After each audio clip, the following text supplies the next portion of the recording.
Hello दोस्तों, novel edit channel में आपका स्वागत है। आई होप आप लोग स्टोरी एंजॉय करेंगे। अध्याय 1771। बर्नर्ड ने अनुमान लगाया कि साहिल उन सभी को चुप कराने का विकल्प चुन सकता है। इसलिए वह तुरंत चिल्लाया, सब सावधान हो जाओ, यहाँ जाल हो सकते हैं। साहिल ने कॉर्नेलियस को मार डाला और अब उसने मास्टर आकी को बंधक बना रखा है, इसलिए वह कभी भी लाइटफुट फैमिली के साथ समझौता नहीं करेगा। वह हमें मूर्ख समझ रहा है। अब जब वह हमें सच बता रहा है तो शायद वह हम सभी को मारना चाहता है। बर्नर्ड की बातों ने सभी को सतर्क कर दिया। फिर उन सभी ने शत्रुतापूर्ण नजरों से साहिल की ओर देखा। बुरा नहीं है, बुरे आदमी। तुम जानते हो कि मैं तुम सबको मूर्ख बना रहा हूं, लेकिन तुम्हें यह नहीं कहना चाहिए कि मैं तुम्हें मारना चाहता हूं। तुमने मुझे मारने के लिए मेरा पीछा किया और फिर खुद ही मारे गए। तुम कैसे कह सकते हो कि मैं तुम्हें मारना चाहता हूं? कॉर्नेलियस भी इसी तरह मरा था। वह खुद मुसीबतों को दावत दे रहा था। साहिल ने हल्की मुस्कान के साथ कहा, साहिल, अगर तुम मुझे मार दोगे तो तुम हमेशा के लिए मेरे परिवार के साथ उलझ जाओगे। क्या तुम्हें यकीन है कि तुम ये करना चाहते हो? हमारे परिवार में सेंट रेल्म के ग्रैंड मास्टर्स हैं। मेरे मरने के बाद परिवार निश्चित रूप से ग्रैंड मास्टर से मेरा बदला लेने के लिए कहेगा। आर्किमिडीज अभी भी संघर्ष कर रहा था। अब वह भी जान गया था कि साहिल मूर्ख बनने का नाटक कर रहा था। साहिल जिस दिन कॉर्नेलियस को मारा था उसी दिन लाइटफुट फैमिली का कट्टर दुश्मन बन गया था। इसलिए उसके द्वारा आर्किमिडीज को जाने देने की संभावना बहुत कम थी। हालांकि आर्किमिडीज इस तरह अपनी मौत का इंतजार करने को तैयार नहीं था। वह अभी भी साहिल को उसे जाने देने के लिए मनाने की कोशिश करना चाहता था। आर्किमिडीज, क्या तुम्हें लगता है कि इसके बाद मैं अभी भी तुम्हारे परिवार के साथ समझौता कर सकता हूं? साहिल ने मजे लेते हुए पूछा। वास्तव में मनुष्य की जीवित रहने की इच्छा बहुत प्रबल होती है। आर्किमिडीज जानता था कि वह बच नहीं सकता, लेकिन वह फिर भी हार नहीं मानना चाहता था। साहिल, मैं तुम्हारे साथ ईमानदार रहूंगा। मैं यहाँ कॉर्नेलियस की मौत की जांच करने आया हूँ। अगर तुम मुझे नहीं मारते हो तो मैं नाटक कर सकता हूँ कि ऐसा कभी हुआ ही नहीं और मैं परिवार को नहीं बताऊंगा कि तुमने कॉर्नेलियस को मारा है। इससे हम दोनों को फायदा होगा। तुम क्या सोचते हो? नहीं, हो सकता है कि मेरे जाने देने के बाद तुम इसका खुलासा न करो, लेकिन मौत के डर को भूलने के कुछ समय बाद तुम निश्चित रूप से इसका खुलासा कर दोगे। मैं अपने लिए और मुसीबतें पैदा नहीं करना चाहता। केवल मृत लोग ही रहस्य रख सकते हैं। इसके अलावा किसी को कैसे पता चलेगा कि मैंने तुम सबको मार डाला? साहिल, क्या तुम्हें यकीन है कि तुम हम सबको मार सकते हो? जब तक हम में से कोई एक भी बच निकलता है, परिवार द्वारा तुम्हारा पीछा किया जाएगा और तुम्हें मार दिया जाएगा। इसके अलावा तुम एक सेंट की तकनीकों को नहीं समझ सकते। ग्रैंड मास्टर्स के पास तुम्हें ढूंढने के बहुत सारे तरीके हैं। ओह, क्या सेंट सर्वशक्तिमान हैं? मुझे तुम्हारी बात पर विश्वास करना मुश्किल क्यों लग रहा है? जब आर्किमिडीज ने देखा कि साहिल कितना उदासीन था तो उसने अपनी रणनीति बदल दी और दूर खड़े बर्नर्ड और अन्य लोगों पर चिल्लाया, अंकल बर्नर्ड, एक बार जब साहिल मुझे मार दे तो तुरंत मेरा बदला मत लेना। तुम्हें भाग जाना चाहिए और परिवार के सीनियर्स को बताना चाहिए कि क्या हुआ। उनसे कहना कि ग्रैंड मास्टर्स को मेरा और कॉर्नेलियस का बदला लेने के लिए कहें।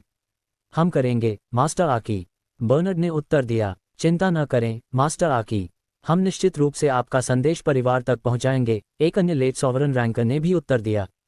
तुम भागना चाहते हो? क्या तुमने नहीं कहा था कि सेंट्स अद्भुत और शक्तिशाली होते हैं? क्या तुम्हें लगता है कि तुम्हें एक सेंट से बचने का मौका मिलेगा? साहिल ने उपहास किया। सेंट से कैसे बचें? सेंट कहाँ? यहाँ सेंट कौन है? ये लाइटफुट फैमिली के सदस्यों के दिलों में सवाल थे। वे नहीं जानते थे कि साहिल का क्या मतलब था। साहिल, क्या तुमने किसी सेंट को यहाँ आने के लिए कहा है?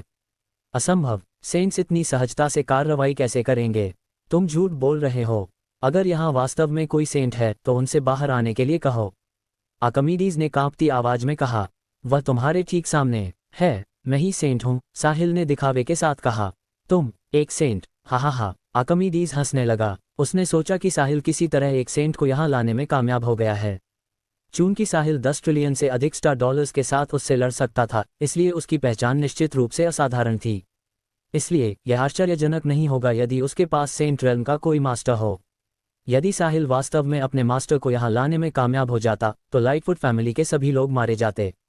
हालांकि साहिल ने दावा किया कि वह एक सेंट था। क्या मजाक था? क्या ये संभव था? असंभव। साहिल को शायद ये भी पता नहीं होगा कि सेंट क्या होता है।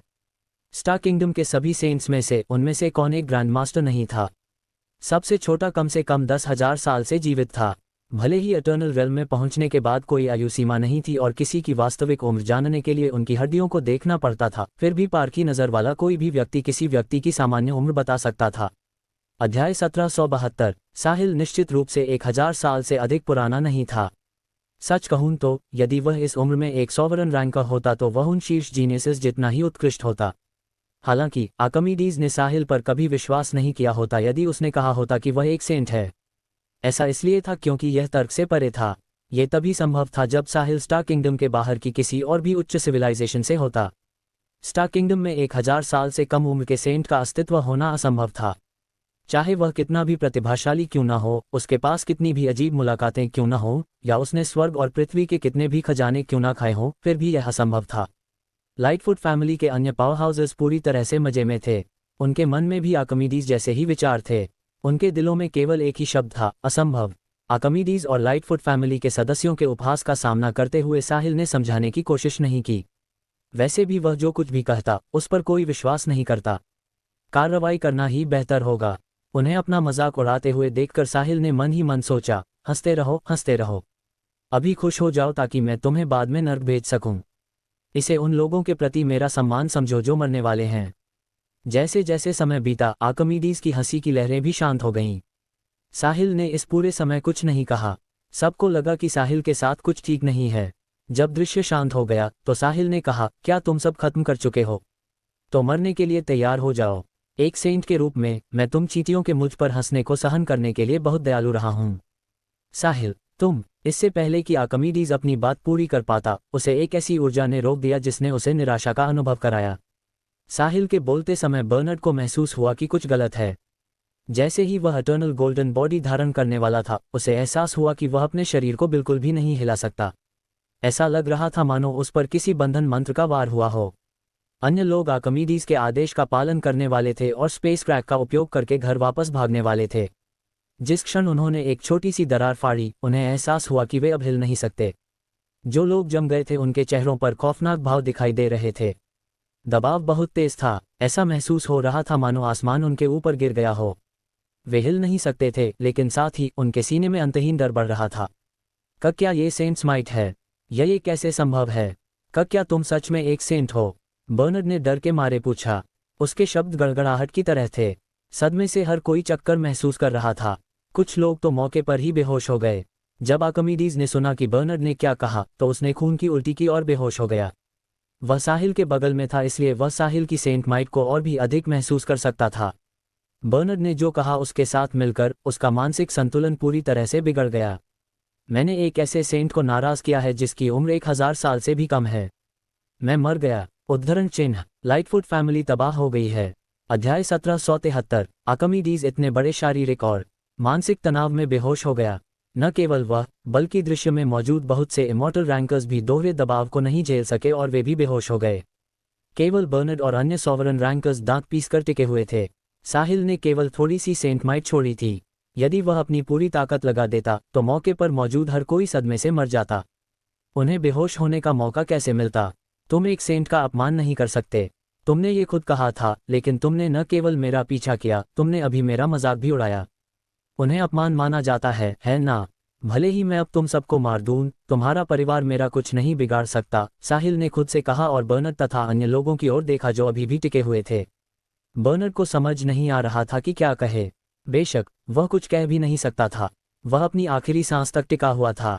एक बार जब उसने ये सांस छोड़ दी तो उसकी मानसिक अवस्था नष्ट हो जाएगी और वह दूसरों की तरह खून की उल्टी करेगा और बेहोश हो जाएगा। बर्नर्ड जानता था कि वह इससे बच नहीं सकता। वह अब केवल आर्किमिडीज की खराब किस्मत को ही दोष दे सकता था कि चीजें इस स्तर तक बढ़ गई थीं। जैसे ही वे वेस्ट एंड पहुंचे, उन्होंने टैवर्न में साहिल, एक युवा सेंट को नाराज कर दिया। नीलामी की लड़ाई ने भी उनके संघर्ष को और खराब कर दिया। अब वे यहाँ एक सेंट से बदला लेने की हिम्मत भी कर रहे थे। वे बस मौत को बुलावा दे रहे थे। भले ही लाइटफुट फैमिली डरावनी थी, लेकिन एक सेंट के सामने वह अभी भी प्रतिबंधित थी। यदि कोई सेंट उन्हें मारना चाहता तो वे बच नहीं पाते। वे केवल आशा कर सकते थे कि कोई चमत्कार होगा। उदाहरण के लिए, उनके ग्रैंडमास्टर्स का आगमन। हालांकि उनके ग्रैंडमास्टर्स हमेशा पुश्तैनी जमीन पर एकांत में रहते थे। तो वे अचानक यहाँ क्यों प्रकट होंगे? बाकी लोग साहिल से दया की भीख मांगना चाहते थे, लेकिन वे एक शब्द भी नहीं कह सके। यहाँ तक कि बर्नर्ड, जो एक लेट सॉवरन रैंकर था, भी बोल नहीं सका। बिगिनर और मिड सॉवरन रैंकर्स की तो बात ही छोड़िए। एक बार जब वे सांस छोड़ते तो वे गंभीर रूप से घायल हो जाते। साहिल ने सोचा कि अब उन सबको नर्क भेजने का समय आ गया है। उसने उन सबको तुरंत न मार देने का कारण ये था कि वह अपनी शक्तियों का परीक्षण करना चाहता था। अब जब उसने ऐसा कर लिया था तो उसने देखा कि यह वास्तव में भयानक था। उसने अपनी ऊर्जा का केवल थोड़ा सा हिस्सा बाहर निकाला और उसने इतने सारे लोगों को बेहोश कर दिया। बाकी भी उससे बेहतर नहीं थे। वे बोलने की हिम्मत तक नहीं कर रहे थे और अपनी आखिरी सांसें थामे हुए थे। चूंकि वे ऐसे मोड़ पर थे जहां से वापसी संभव नहीं थी, साहिल को अब उन पर नरमी बरतने की जरूरत नहीं थी। इन लोगों को मारने के बाद लाइटफुट फैमिली उसे तुरंत नहीं ढूंढ पाएगी। वह ट्रेजर ट्रोव के प्रभाव का उपयोग करके एल्बा से ईस्ट लीग ट्रेडिंग कंपनी का निर्माण करवाएगा और फिर ट्रू सेंट रैंक तक पहुंचेगा। जब समय आएगा तो क्या होगा अगर लाइटफुट फैमिली को पता चल जाए कि वह वही था? वह तब भी नहीं डरेगा अगर कोई ट्रू सेंट उसके पीछे आए। बूम! साहिल ने अपनी और ऊर्जा छोड़ी। सभी पर दबाव डालने वाली सेंट माइट दोगुनी हो गई। बर्नर्ड और अन्य सॉवरन रैंकर्स अपनी पूरी कोशिश करते हुए दांत पीस रहे थे, लेकिन अब वे साहिल की सेंट माइट के दबाव को और नहीं झेल सके। पीएफएफ उन सभी की मानसिक अवस्थाएं नष्ट हो गई और वे खून की उल्टी करने के बाद बेहोश हो गए। भले ही वे ऐसी चोटों से बच सकें, उन्हें ठीक होने के लिए बहुत समय की आवश्यकता होगी। वे केवल स्वर्ग और पृथ्वी के बहुत सारे खजानों की मदद से ही ठीक हो सकते थे। हालांकि साहिल उन्हें ऐसा करने का मौका नहीं देगा। अपने हाथ के एक इशारे के साथ उसके हाथ से सेंट माइट की अनगिनत किरणें निकलीं और लाइटफुट फैमिली के सदस्यों के शरीर में समा गईं, जिससे उनके शरीर बुरी तरह बर्बाद हो गए। बेहोश लाइटफुट फैमिली के सदस्यों को अंदाजा भी नहीं था कि उनका जीवन समाप्त हो चुका है। सेंट माइट के विनाश के कारण शरीर हवा में गायब हो गए, पीछे कोई निशान नहीं बचा। अंत में केवल आर्किमिडीज बचा था और वह अभी भी साहिल के हाथों में था। यदि कोई सेंट किसी एटर्नल को मारना चाहता है तो यह एक कुचल देने वाली हार होगी। लाइटफुट फैमिली के सदस्यों के पास बचने का कोई मौका नहीं था। जब साहिल आर्किमिडीज को हमेशा के लिए मार डालने वाला था, तभी उसे कुछ तीखी गंध आई। जब उसने चारों ओर देखा तो उसने देखा कि आर्किमिडीज ने डर के मारे मलत्याग कर दिया था। अध्याय 1774। क्या ये लाइटफुट फैमिली का फर्स्ट इन लाइन एयर है? स्टार किंगडम का जीनियस। वह कितना काया है? साहिल को समझ नहीं आया कि उन्होंने आर्किमिडीज को फर्स्ट इन लाइन एयर के रूप में कैसे चुना। क्या कोई और नहीं है? साहिल अब तीखी गंध को और नहीं झेल सकता था, इसलिए उसने आर्किमिडीज को बाहर फेंक दिया। उसके बाद आसमान में रोशनी की एक चमक कौंधी। बूम! धमाके में आर्किमिडीज गायब हो गया, उसका शरीर धूल में बदल गया। लाइटफुट फैमिली का फर्स्ट इन लाइन एयर बस वैसे ही मर गया। ये स्पष्ट था कि उनके दोनों वारिसों की लगातार मृत्यु के बाद लाइटफुट फैमिली कुछ बड़ा करेगी। सेंट रेल्म ग्रैंड मास्टर्स भी एकांत से बाहर आएंगे। पूरा सेंट्रल सेक्रेड कॉन्टिनेंट इसमें शामिल हो सकता है और हर कोई तनाव में होगा। इतने बड़े परिवार के 2 वारिस मारे गए, इसलिए परिवार निश्चित रूप से हत्यारे को ढूंढना और अपनी इज्जत बचाने के लिए उनके वंश को खत्म करना चाहेगा। यदि वे ऐसा नहीं करते तो बाहरी लोग उन्हें कैसे देखते? यह अब उनके वारिसों की मौत के बारे में नहीं था, ये लाइटफुट फैमिली की प्रतिष्ठा और महिमा के बारे में था। यदि उनका वारिस मर गया तो वे एक और वारिस तैयार करने के लिए अधिक समय और संसाधन खर्च कर सकते थे। हालांकि यदि उनकी प्रतिष्ठा कलंकित हुई तो यह एक बड़ी समस्या होगी। इस प्रकार लाइटफुट फैमिली चेहरा बचाने के लिए निश्चित रूप से कुछ बड़ा करेगी। अब वे वेस्ट एंड पर सबसे अधिक ध्यान केंद्रित करेंगे। लाइटफुट फैमिली के 10 से अधिक पावर हाउसेस को मारने के बाद साहिल ने ऐसा व्यवहार किया जैसे कुछ हुआ ही न हो। वह धीरे धीरे जंगल के कानून का आदी हो गया था। यदि वह जीवित रहना और सुरक्षित रहना चाहता था तो वह परोपकारी नहीं हो सकता था। यदि वह आर्किमिडीज और अन्य लोगों को जाने देता तो आर्किमिडीज निश्चित रूप से बदला लेने के लिए जल्द ही अपने परिवार से और भी शक्तिशाली लोगों को लाता। वह साहिल को मारने तक नहीं रुकता। भले ही साहिल डरा नहीं था, फिर भी मुसीबत को कम करने और इसे एक ही बार में खत्म करने के लिए आर्किमिडीज को मारना बेहतर होगा। सब कुछ संभालने के बाद साहिल ने देखा कि जहां आर्किमिडीज मरा था वहां कुछ तैर रहा था। मेरी सेंट माइट ने इसे नष्ट नहीं किया, इसलिए ये कुछ अच्छा हो सकता है। साहिल ने इसे अपने साथ ले लिया। फिर वह मुड़ा और अपने बगल की हवा से कहा, मिस फेलोज, अगर आप देख चुकी हैं तो बाहर आ जाए। हमें अब वापस जाना है। यदि किसी ने इसे देखा तो परेशानी होगी। लाइटफुट फैमिली बड़ी है, इसलिए यदि वे आप पर प्रतिशोध लेते हैं तो परेशानी होगी।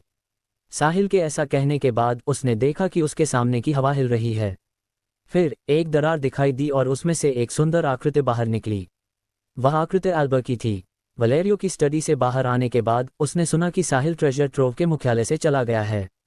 वह जानती थी कि साहिल आर्किमिडीज को ढूंढने जा रहा है, इसलिए उसने उसका पीछा किया। अंत में उसने कुछ ऐसा देखा जिसे वह कभी नहीं भूल पाएगी। भले ही उसे वलेरियो से पता चला था कि साहिल एक सेंट है, लेकिन जब उसने अपनी आंखों के सामने ये सब होते देखा तो वह फिर भी बहुत चौंक गई। दर्जनों पावर हाउसेस को बस वैसे ही मार दिया गया, पीछे कोई निशान नहीं बचा।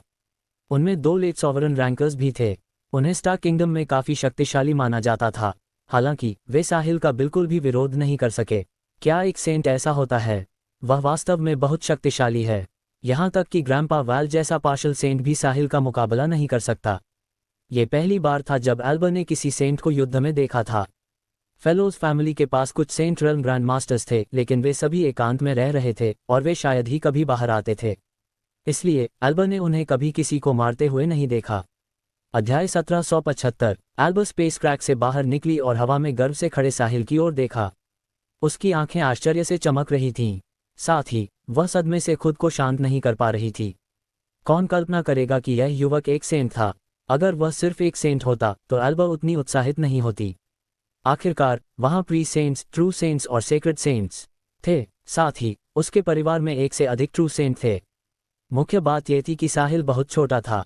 उसकी भविष्य की क्षमता और उसके पीछे मौजूद उसके मास्टर ही असली कारण थे कि एल्बर इतनी उत्साहित थी।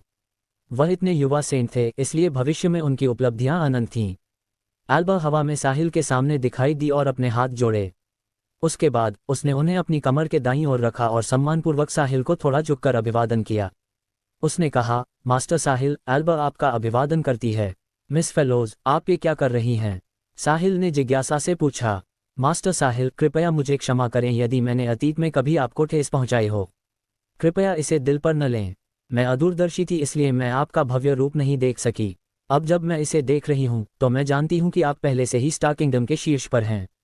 मैं बहुत चकित हूं। मिस फेलोज, हम दोस्त हैं और इसका हमारी पहचान या ताकत से कोई लेना देना नहीं है। मैं इसमें अन्य चीज़ों को मिलाना नहीं चाहता, इसलिए मैंने आपको अपनी ताकत नहीं बताई। इस बार मैंने केवल आर्किमिडीज और कॉर्नेलियस के कारण कार्रवाई की। मैं हमारे बीच के रिश्ते को खराब नहीं करना चाहता। मास्टर साहिल, आपसे पहचान पाना और आपकी दोस्त बनना मेरे लिए सम्मान की बात है। कॉर्नेलियस ने जो किया उसका कारण मैं थी, इसलिए मैं आपकी सेवा करने के लिए अपनी शक्ति में सब कुछ करूंगी मास्टर। फिर मैं ईस्ट लीग ट्रेडिंग कंपनी का जितनी जल्दी हो सके निर्माण करूंगी ताकि आप वापस जा सकें और अपने मास्टर को रिपोर्ट कर सकें। साहिल कुछ कहना चाहता था, लेकिन जब उसने सुना कि एल्बर ने अंत में क्या कहा तो उसने छोड़ दिया। जब तक एल्बर ईस्ट लीग ट्रेडिंग कंपनी का निर्माण कर सकती थी तब तक और कुछ मायने नहीं रखता था। लाइटफुट फैमिली के पास ऐसे ग्रैंड मास्टर्स थे जो ट्रू सेंट रैंक पर थे, इसलिए उसे खुद को भी ट्रू सेंट रैंक तक सुधारना था। यदि नहीं तो उसके लिए एक प्री सेंट के रूप में ट्रू सेंट से लड़ना बहुत चुनौतीपूर्ण होगा, भले ही उसके पास mind power, evil splitting sword और गॉड ऑफ थंडर हैमर क्यों ना हो। धन्यवाद मिस फेलोज, मुझे ईस्ट लीग ट्रेडिंग कंपनी के लिए आपको कष्ट देने की आवश्यकता होगी। जब तक मैं अपने मास्टर को खुश करने के लिए कुछ परिणाम दिखा सकता हूं, आप मुझसे कुछ भी अनुरोध कर सकती हैं और मैं उन्हें अपनी सर्वोत्तम क्षमता से पूरा करूंगा। यदि मैं इसे स्वयं नहीं संभाल सकता तो मैं अपने मास्टर को इसे संभालने दूंगा। एल्बर के चेहरे पर खुशी का भाव था। वह उसी का इंतजार कर रही थी।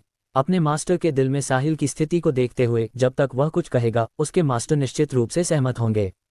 फेलोज फैमिली को अब एक सीक्रेट सेंट की मदद की सबसे ज्यादा जरूरत थी। धन्यवाद मास्टर साहिल, चलिए अब वापस चलते हैं। मैं अभी काम शुरू करना चाहती हूँ और आपका काम जल्द से जल्द पूरा करना चाहती हूँ, एल्बर ने कहा। वह अधीर थी। एंडर्स पार्शल सेंट रैंक को पार कर लेगा और अब किसी भी समय बाहर आ जाएगा। जब ऐसा होगा तो पैल्मो फैमिली निश्चित रूप से उनकी शादी के बारे में बात करने आएगी, इसलिए उसे इस अवधि के दौरान कुछ करना ही था। मैं भी यही सोच रहा था, साहिल ने मुस्कुराते हुए कहा। उसे भी उम्मीद थी कि एल्बर जल्द से जल्द ईस्ट लीग ट्रेडिंग कंपनी का निर्माण कर सकेगी।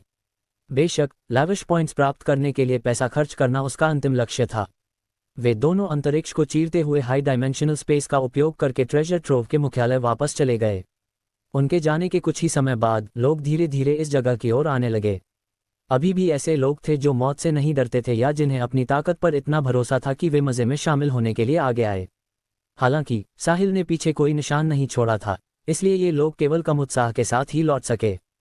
सेंट्रल सेक्रेड कॉन्टिनेंट के ईस्ट एंड में शांत और साधारण इमारतों का एक परिसर था। वह लाइटफुट फैमिली का पैतृक घर था। परिवार के अनगिनत सदस्य यहाँ साधना करते थे। इस क्षण परिवार का मुखिया डैक्स लाइटफुट स्टडी में लिख रहा था।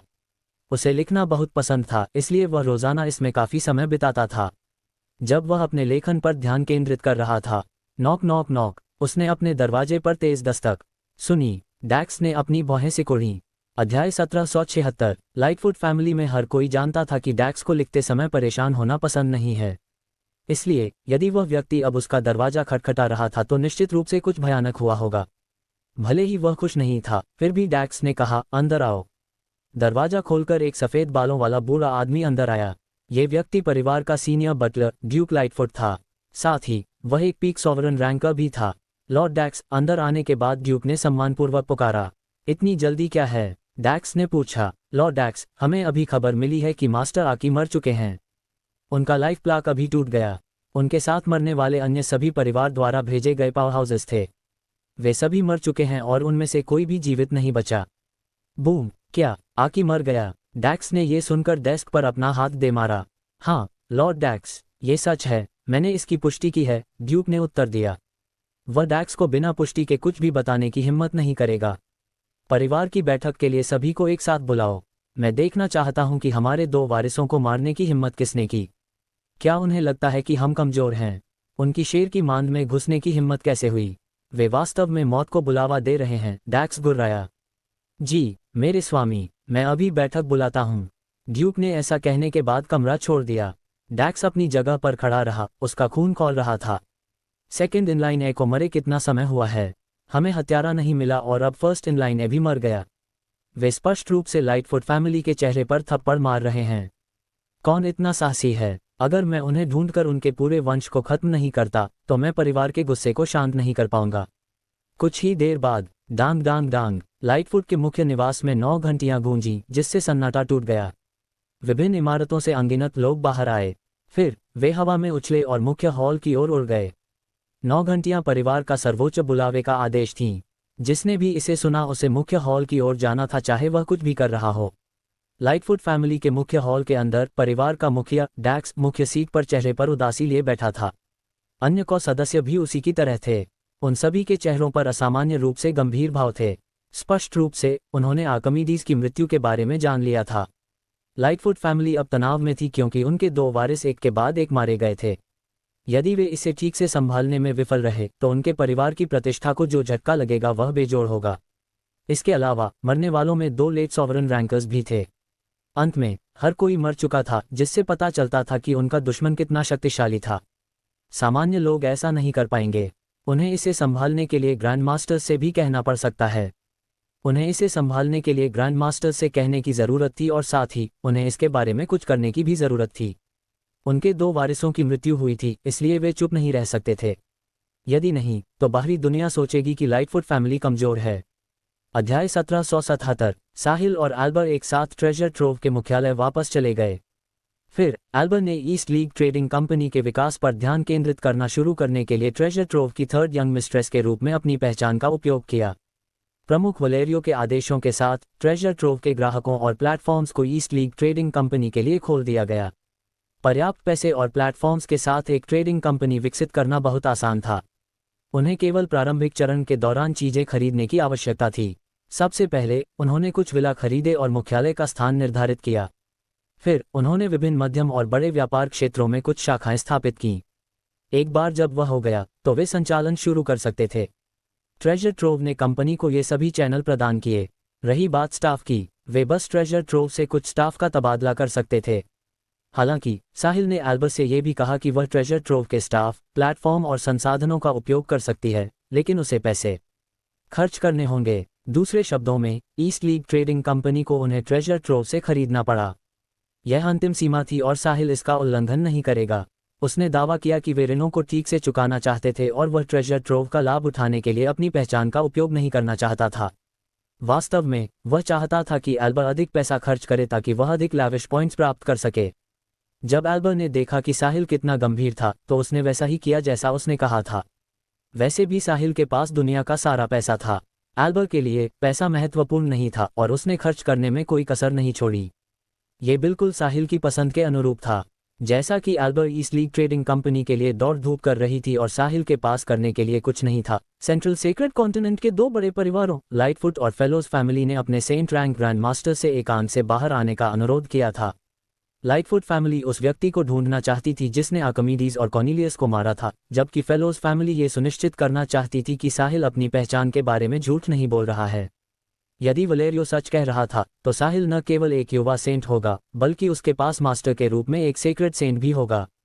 परिवार की महिमा को बनाए रखने और पैल्मो फैमिली के नियंत्रण से बचने के लिए फेलोज फैमिली इस पर दांव लगाने को तैयार थी।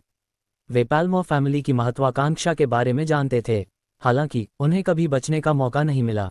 अब जब उनके पास मौका था तो परिवार इसे बहुत महत्व देगा, इसीलिए उन्होंने सेंट्स को आगे भेजा। साहिल को अंदाजा भी नहीं था कि दोनों परिवारों के सेंट्स उसके लिए बाहर आ गए हैं। अभी साहिल अपने कमरे में आर्किमिडीज के शरीर से गिरी चीज के साथ छेड़छाड़ कर रहा था। यह उसकी मुट्ठी के आकार का पत्थर था। इसकी सतह चिकनी थी, बिल्कुल पृथ्वी के जेड की तरह। चूंकि यह चीज उसकी सेंट माइट के नीचे नहीं टूटी थी तो ये कुछ अच्छा होना चाहिए। हालांकि साहिल ने इसे काफी देर तक देखा लेकिन फिर भी नहीं बता सका कि यह क्या है। वह इस पत्थर के रहस्य की खोज नहीं कर सका। सिस्टम ने भी उसे इस पत्थर का इतिहास नहीं दिखाया। वह एल्बर से इसे देखने के लिए कहना चाहता था। चूंकि एल्बर के पास बहुत ज्ञान और अनुभव था, वह जान सकती थी कि यह क्या है। हालांकि एल्बर ईस्ट लीग ट्रेडिंग कंपनी के काम में बहुत व्यस्त थी, इसलिए वह फिलहाल उसे परेशान नहीं करना चाहता था। अध्याय 1778। अभी सबसे महत्वपूर्ण बात ईस्ट लीग ट्रेडिंग कंपनी को विकसित करना, पैसा खर्च करना, लैविश पॉइंट्स प्राप्त करना और ट्रू सेंट रैंक तक पहुंचना था।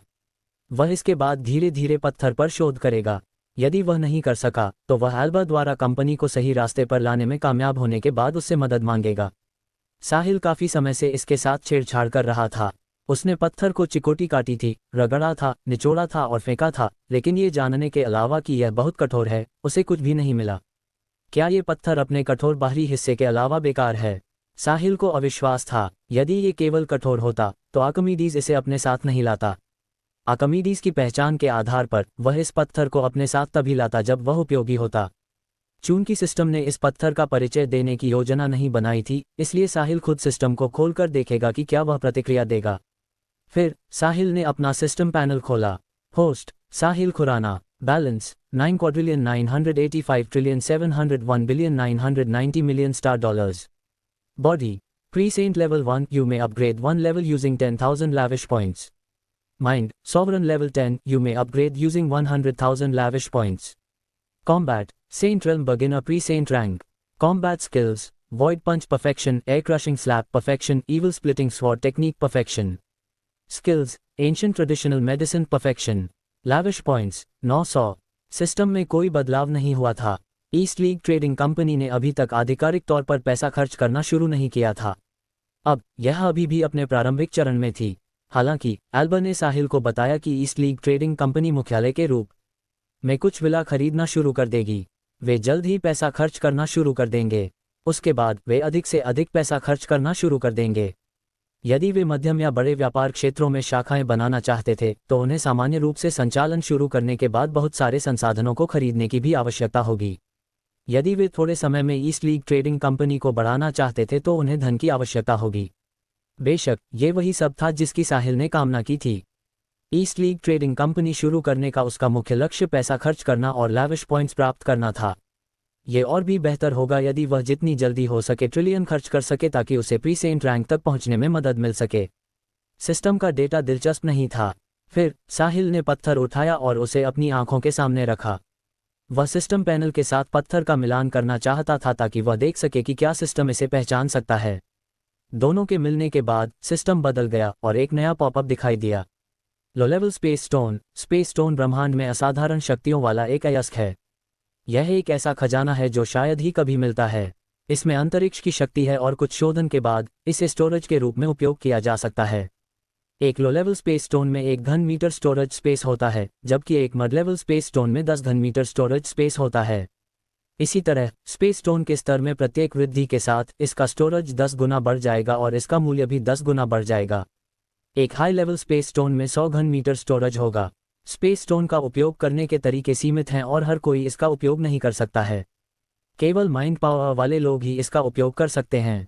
इसका उपयोग सरल है। अपनी वस्तुओं को रखने के लिए अपनी माइंड पावर के साथ स्पेस स्टोन के आंतरिक स्टोरेज को खोलें। आप स्पेस स्टोन में जीवित चीजों को नहीं रख सकते।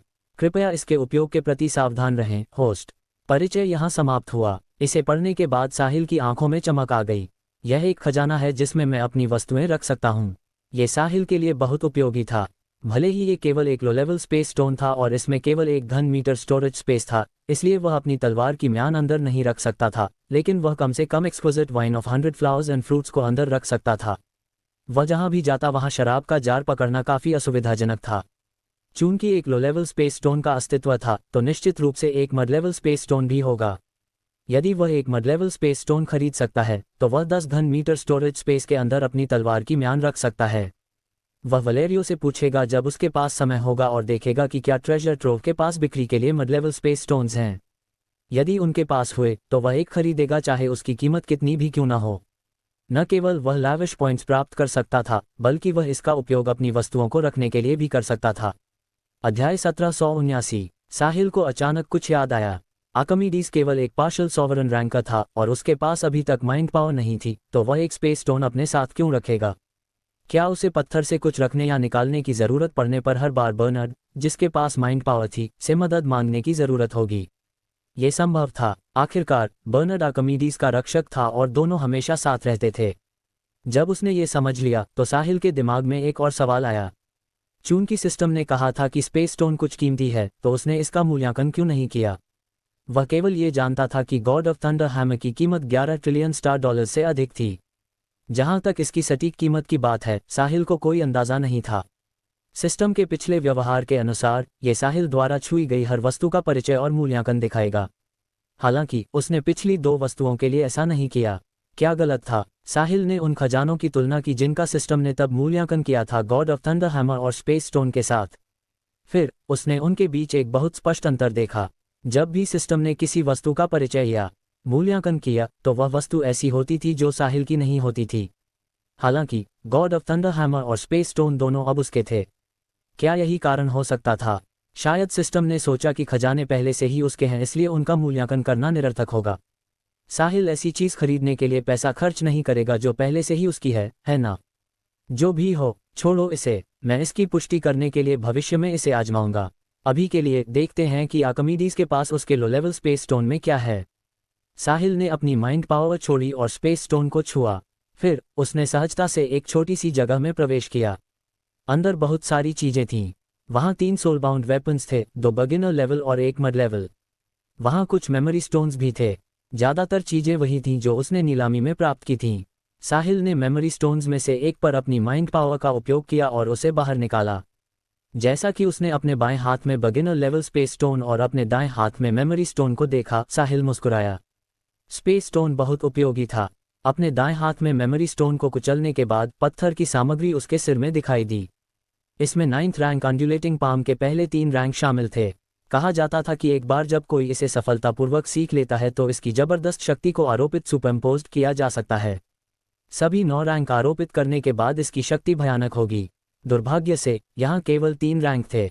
जैसा कि उसने लो लेवल स्पेस स्टोन पकड़ा, साहिल उठा और exquisite wine of 100 flowers and fruits को अंदर रखने के लिए कमरे के एक कोने में चला गया। साहिल ने अन्य खजाने भी अंदर रखे। अगली बार केवल एक पत्थर को साथ ले जाना सुविधाजनक होगा। वह सब करने के बाद वह बिस्तर पर लेट गया।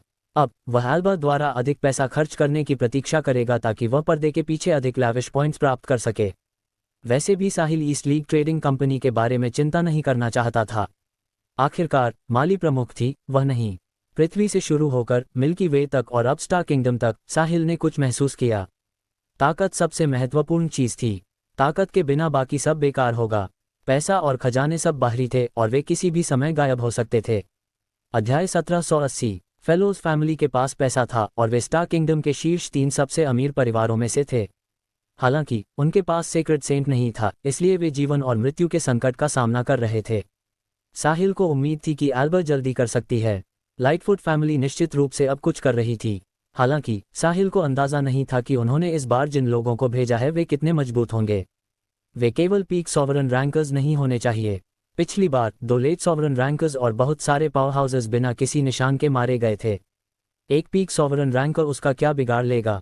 यह संभव था कि उनमें से आधे से अधिक पार्शल सेंट्स या यहाँ तक कि सेंट्स भी हों। मुझे ट्रू सेंट रैंक तक पहुंचने से पहले अभी के लिए कम प्रोफाइल रखनी चाहिए, साहिल ने चुपचाप खुद से सोचा। वह अभी भी एक प्री सेंट को संभाल सकता था, लेकिन अगर लाइटफुट फैमिली ने एक ट्रू सेंट भेजा तो उसे अपनी मदद के लिए फेलोज फैमिली की आवश्यकता होगी। अगली सुबह एल्बर्ट साहिल के पास आए। उसने कहा कि उसने ईस्ट लीग ट्रेडिंग कंपनी के मुख्यालय के लिए स्थान तय कर लिया है। 3 उपयुक्त स्थान थे और उसे खरीदने से पहले साहिल से इसकी पुष्टि करने की आवश्यकता थी। ये सुनकर साहिल उत्साहित हो गया। मैं पैसा खर्च करना शुरू करने जा रहा हूँ। बेशक वह इतनी महत्वपूर्ण चीज में देरी नहीं करेगा। मिस फेलोज, हम कब निकल रहे हैं? साहिल ने पूछा। अगर आपके पास अभी संभालने के लिए कुछ नहीं है तो हम तुरंत निकल सकते हैं। हमें इसे जल्द से जल्द करना चाहिए। अगर हम मुख्यालय बना सकते हैं तो दूसरों को विश्वास होगा कि हमारे पास ताकत है और फिर वे हमारे साथ काम करना चुनेंगे, एल्बा ने उत्तर दिया। नहीं नहीं, मेरा क्या चल रहा है? अभी मेरे लिए सबसे महत्वपूर्ण बात कंपनी को विकसित करना और मेरे मास्टर के काम को पूरा करना है। क्या हम अब चलें? साहिल ने जल्दी से पूछा। बेशक, इस बार केवल हम ही जा रहे हैं, इसलिए हम सिर्फ स्पेस क्रैक से जा सकते हैं। मर्चेंट शिप से जाना थोड़ा धीमा होगा। बहुत अच्छे, जहाज लेना वास्तव में बहुत धीमा है। मिस फेलोज, मैं आपको बाद में ले जाऊंगा। सेंट सिक्स डायमेंशनल स्पेसेस में यात्रा कर सकते हैं और यह फोर्थ या फिफ्थ डायमेंशनल स्पेसेस के माध्यम से यात्रा करने से तेज होगा। धन्यवाद मास्टर साहिल, आपका स्वागत है। मुझे आपको धन्यवाद देने की आवश्यकता है। आपने कंपनी के लिए कड़ी मेहनत की है। मैं कुछ नहीं जानता, इसलिए मैं बहुत मददगार नहीं हूँ। आप क्या कह रहे हैं मास्टर साहिल? हमें अभी भी आपकी मदद की ज़रूरत है। मुझे आशा है कि आप हमारे लिए अपने मास्टर से कुछ अच्छे शब्द कह सकेंगे। बेशक, भले ही साहिल ऐसा कह रहा था, उसने सोचा, क्या मास्टर? मैं अपना खुद का मास्टर हूँ। यह इस पर निर्भर करेगा कि क्या आप मुझे सेक्रेट सेंट रैंक तक पहुँचने में मदद करती हैं और फिर मैं निर्धारित करूँगा कि क्या मैं आपकी भविष्यवाणी से आपकी मदद कर सकता हूँ। क्या हम अब चलें मिस फेलोज? ठीक है, एल्बर ने जवाब दिया। क्षमा करें। ऐसा कहने के बाद साहिल ने एल्बर का हाथ पकड़ लिया। ये पहली बार था जब वह किसी को हाई डायमेंशनल स्पेस में ले गया था, इसलिए साहिल को नहीं पता था कि कोई दुर्घटना होगी या नहीं। इसलिए एल्बर का हाथ पकड़ना और उसे अपने पास रखना बेहतर होगा। इस तरह भले ही कुछ हो जाए, साहिल उसे तुरंत संभाल सकता था और एल्बर की सुरक्षा की रक्षा कर सकता था। सामान्य परिस्थितियों में एल्बर अपनी ताकत के आधार पर केवल फोर्थ डायमेंशनल स्पेसेस में ही यात्रा कर सकती थी। जब साहिल ने उसका हाथ पकड़ा तो एल्बर का बेजोड़ चेहरा उसके घूंघट के नीचे लाल हो गया। ये पहली बार था जब उसने अपनी ही उम्र के किसी व्यक्ति का हाथ पकड़ा था। अजीब बात है कि एल्बर को घृणा महसूस नहीं हुई। अपनी चर्चा समाप्त करने के बाद वे सेंट्रल सेक्रेट कॉन्टिनेंट के वेस्ट एंड में लार्ज ट्रेड जोन 7 की ओर जाने के लिए तैयार हो गए। वही वह जगह थी जहां साहिल ने सेंट्रल सेक्रेट कॉन्टिनेंट में आते ही आराम किया था और जहां ईस्ट लीग ट्रेडिंग कंपनी का मुख्यालय होगा। जैसे ही साहिल ने एल्बर को पकड़ा और अंतरिक्ष को चीरने ही वाला था, वह अचानक रुक गया और सीधे आगे घूरने लगा। अपनी माइंड पावर के साथ उसने महसूस किया कि उसके सामने का अंतरिक्ष खिसक रहा है। एल्बर ने साहिल के साथ कुछ गलत महसूस किया, इसलिए उसने जिज्ञासा से पूछा, क्या हुआ मास्टर साहिल? साहिल ने एल्बर को जवाब नहीं दिया। इसके बजाय उसने जोर से कहा, कौन है? कृपया खुद को प्रकट करें। अध्याय 1781। साहिल के ऐसा कहने के बाद उसकी आंखों के सामने का स्पेस हिल गया। फिर एक दरार दिखाई दी। दो आकृतियां बाहर निकलीं। करीब से देखने के बाद साहिल ने देखा कि उनमें से एक ट्रेजर ट्रोव का प्रमुख वलेरियो था और दूसरा भी एक बूढ़ा आदमी था। हालांकि उसका चेहरा दमक रहा था और वह जीवंत और उत्साह से भरा हुआ लग रहा था। उसके चेहरे पर कोई झुर्रियां नहीं थीं और उसकी आंखें साहिल को चमक के साथ देख रही थीं। वह वलेरियो से थोड़ा छोटा लग रहा था। यदि उसके बाल सफ़ेद नहीं होते तो कोई उसे अधेड़ उम्र का आदमी समझने की गलती भी कर सकता था। साहिल इस आदमी को नहीं जानता था, लेकिन साहिल उससे एक राजसी ऊर्जा महसूस कर सकता था। उस आदमी की ऊर्जा उसकी ऊर्जा से भी अधिक शक्तिशाली थी। सिर्फ एक नज़र में साहिल बता सकता था कि यह आदमी भी एक सेंट था। इसके अलावा वह कम से कम एक मिड प्री सेंट था। चूंकि वह वलेरियो के साथ यहाँ था, इसलिए उसे लाइटफुट फैमिली से नहीं होना चाहिए। इसके बजाय वह फेलोज फैमिली का एक ग्रैंड मास्टर हो सकता है। वह यहाँ साहिल की पहचान और ताकत को सत्यापित करने के लिए आया होगा। साहिल आखिरकार फेलोज फैमिली के एक सेंट के संपर्क में आ गया। वह इस परिवार का सच्चा निर्णय लेने वाला डिसीजन मेकर था। साहिल की पागलपन भरी खरीदारी योजना को फेलोज फैमिली के इस सेंट रेल्म ग्रैंड मास्टर द्वारा पुष्ट किए जाने की आवश्यकता थी। जब एल्बर ने दो लोगों को स्पेस क्रैक से बाहर निकलते देखा तो वह कुछ कहने ही वाली थी। हालांकि उसे अचानक याद आया कि साहिल ने अभी भी उसका हाथ पकड़ रखा है। इसलिए वह घबरा गई और चुपके से साहिल की पकड़ से बाहर निकलने की कोशिश करने लगी। उसके बाद उसने खुद को शांत किया और सम्मानपूर्वक दोनों पुरुषों का अभिवादन किया। एल्बर आपका अभिवादन करती है। ग्रैंडपा वाल, ग्रैंड मास्टर। एल्बर, तुम मास्टर साहिल के साथ क्या कर रही हो? क्या तुम भागने वाली हो? अपने परिवार को मत भूलो। परिवार ने तुम्हें निखारने में इतनी मेहनत और समय खर्च किया है, वलेरियो ने चिढ़ाया। जी ग्रैंडपा वाल, ग्रैंड मास्टर यहाँ हैं। आप ये क्या कह रहे हैं? मैं मास्टर साहिल के साथ उनका मिशन पूरा करने के लिए लार्ज ट्रेड जोन 7 जाने वाली हूँ, एल्बर ने जल्दी से समझाया। भले ही वह जानती थी कि ग्रैंडपा वाल मजाक कर रहे थे, लेकिन ग्रैंडमास्टर यहाँ हैं। क्या वे इस तरह की किसी बात पर मजाक कर सकते थे? वह क्या करती अगर ग्रैंडमास्टर गलत समझते और सोचते कि यह सच है? ठीक है, मैं बस छेड़ रहा हूँ।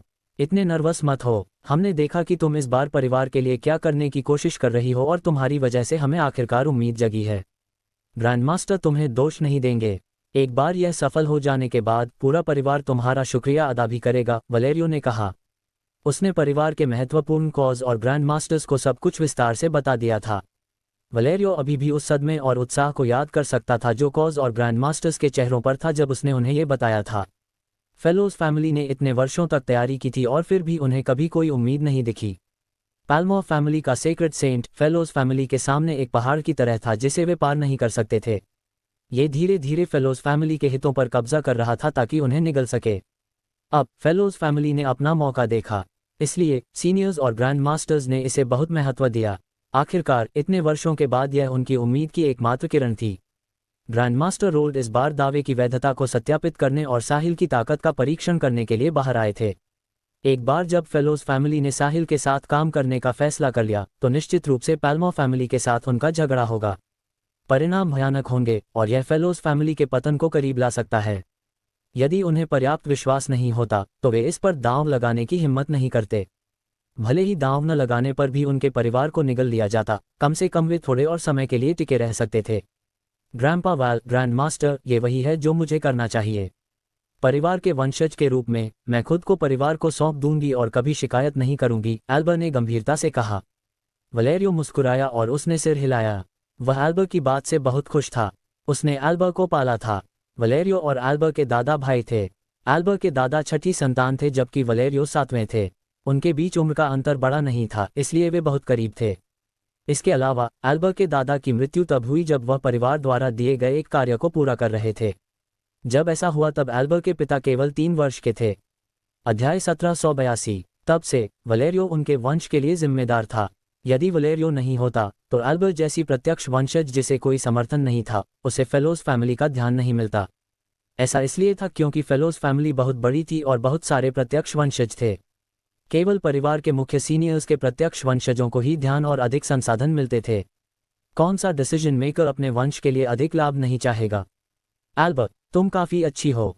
यदि परिवार में हर कोई तुम्हारी तरह हो तो परिवार को इस बात की चिंता करने की जरूरत नहीं होगी कि वह फले फूलेगा या नहीं। मुझे उम्मीद है कि तुम हमेशा इस मानसिकता को बनाए रखोगी। यदि ऐसा है तो हम तुम्हारे साथ कभी बुरा व्यवहार नहीं करेंगे। फेलोज फैमिली के saint realm grand master Roald ने यह कहा। आपकी प्रशंसा के लिए धन्यवाद ग्रैंड मास्टर। मैं अपनी जड़ों से जुड़ी रहूंगी और अपने शरीर की हर सांस के साथ परिवार के लिए काम करूंगी। एल्बर ने झुककर कहा। ईमानदारी से कहूं तो उसे फेलोज फैमिली में घर जैसा महसूस नहीं होता था। वह केवल ग्रैंड मास्टर के सामने ये कह रही थी। ऐसा इसलिए था क्योंकि वह जानती थी कि यदि ग्रैंडपा वाल ने उसकी रक्षा नहीं की होती जैसी उन्होंने की तो वह आज जहां है वहां नहीं होती। उसके दादा परिवार के लिए मर गए और उनके वंशजों को परिवार धीरे धीरे भूल गया। ऐसा पहले भी कई बार हो चुका था।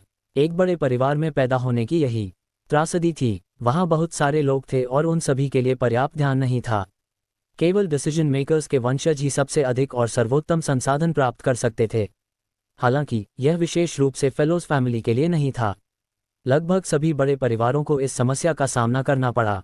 एल्बर अपने ग्रैंडपा वाल के लिए वास्तव में आभारी थी। उनके बिना एल्बर नहीं जानती थी कि क्या उसके पिता उसकी मां से मिल पाते और फिर उसे जन्म दे पाते। रोल्ड ने यह सुनकर सिर हिलाया। उसने कुछ नहीं कहा और एल्बर के बगल में साहिल को देखता रहा। वलेरियो से ये सुनने के बाद कि क्या हुआ था, भले ही वह जानता था कि वलेरियो इस तरह की किसी बात के बारे में झूठ नहीं बोलेगा, रोल्ड फिर भी संशय में था। उसने कभी ऐसे सेंट के बारे में नहीं सुना था जो 1000 साल से भी कम उम्र का दिखता हो। देखना तो दूर की बात है, ऐसा व्यक्ति स्टार किंगडम के इतिहास में भी पहले कभी नहीं आया था। अब साहिल को देखने के बाद रोल्ड ने वलेरियो पर विश्वास किया। साहिल से निकलने वाली सेंट पावर फर्जी नहीं हो सकती थी। ये बच्चा वास्तव में एक सेंट था। इस क्षण रोल्ड ने विलाप किया। समय बदल गया है। उसके दिनों में सबसे कम उम्र का सेंट कम से कम 10,000 साल या उससे अधिक का होता था। अब स्टार किंगडम के कुछ जीनियसेस केवल 2000 साल के थे, लेकिन वे पहले से ही पार्शल सेंट्स थे। रोल्ड का मानना था कि वे जल्द ही सेंट्स बन जाएंगे।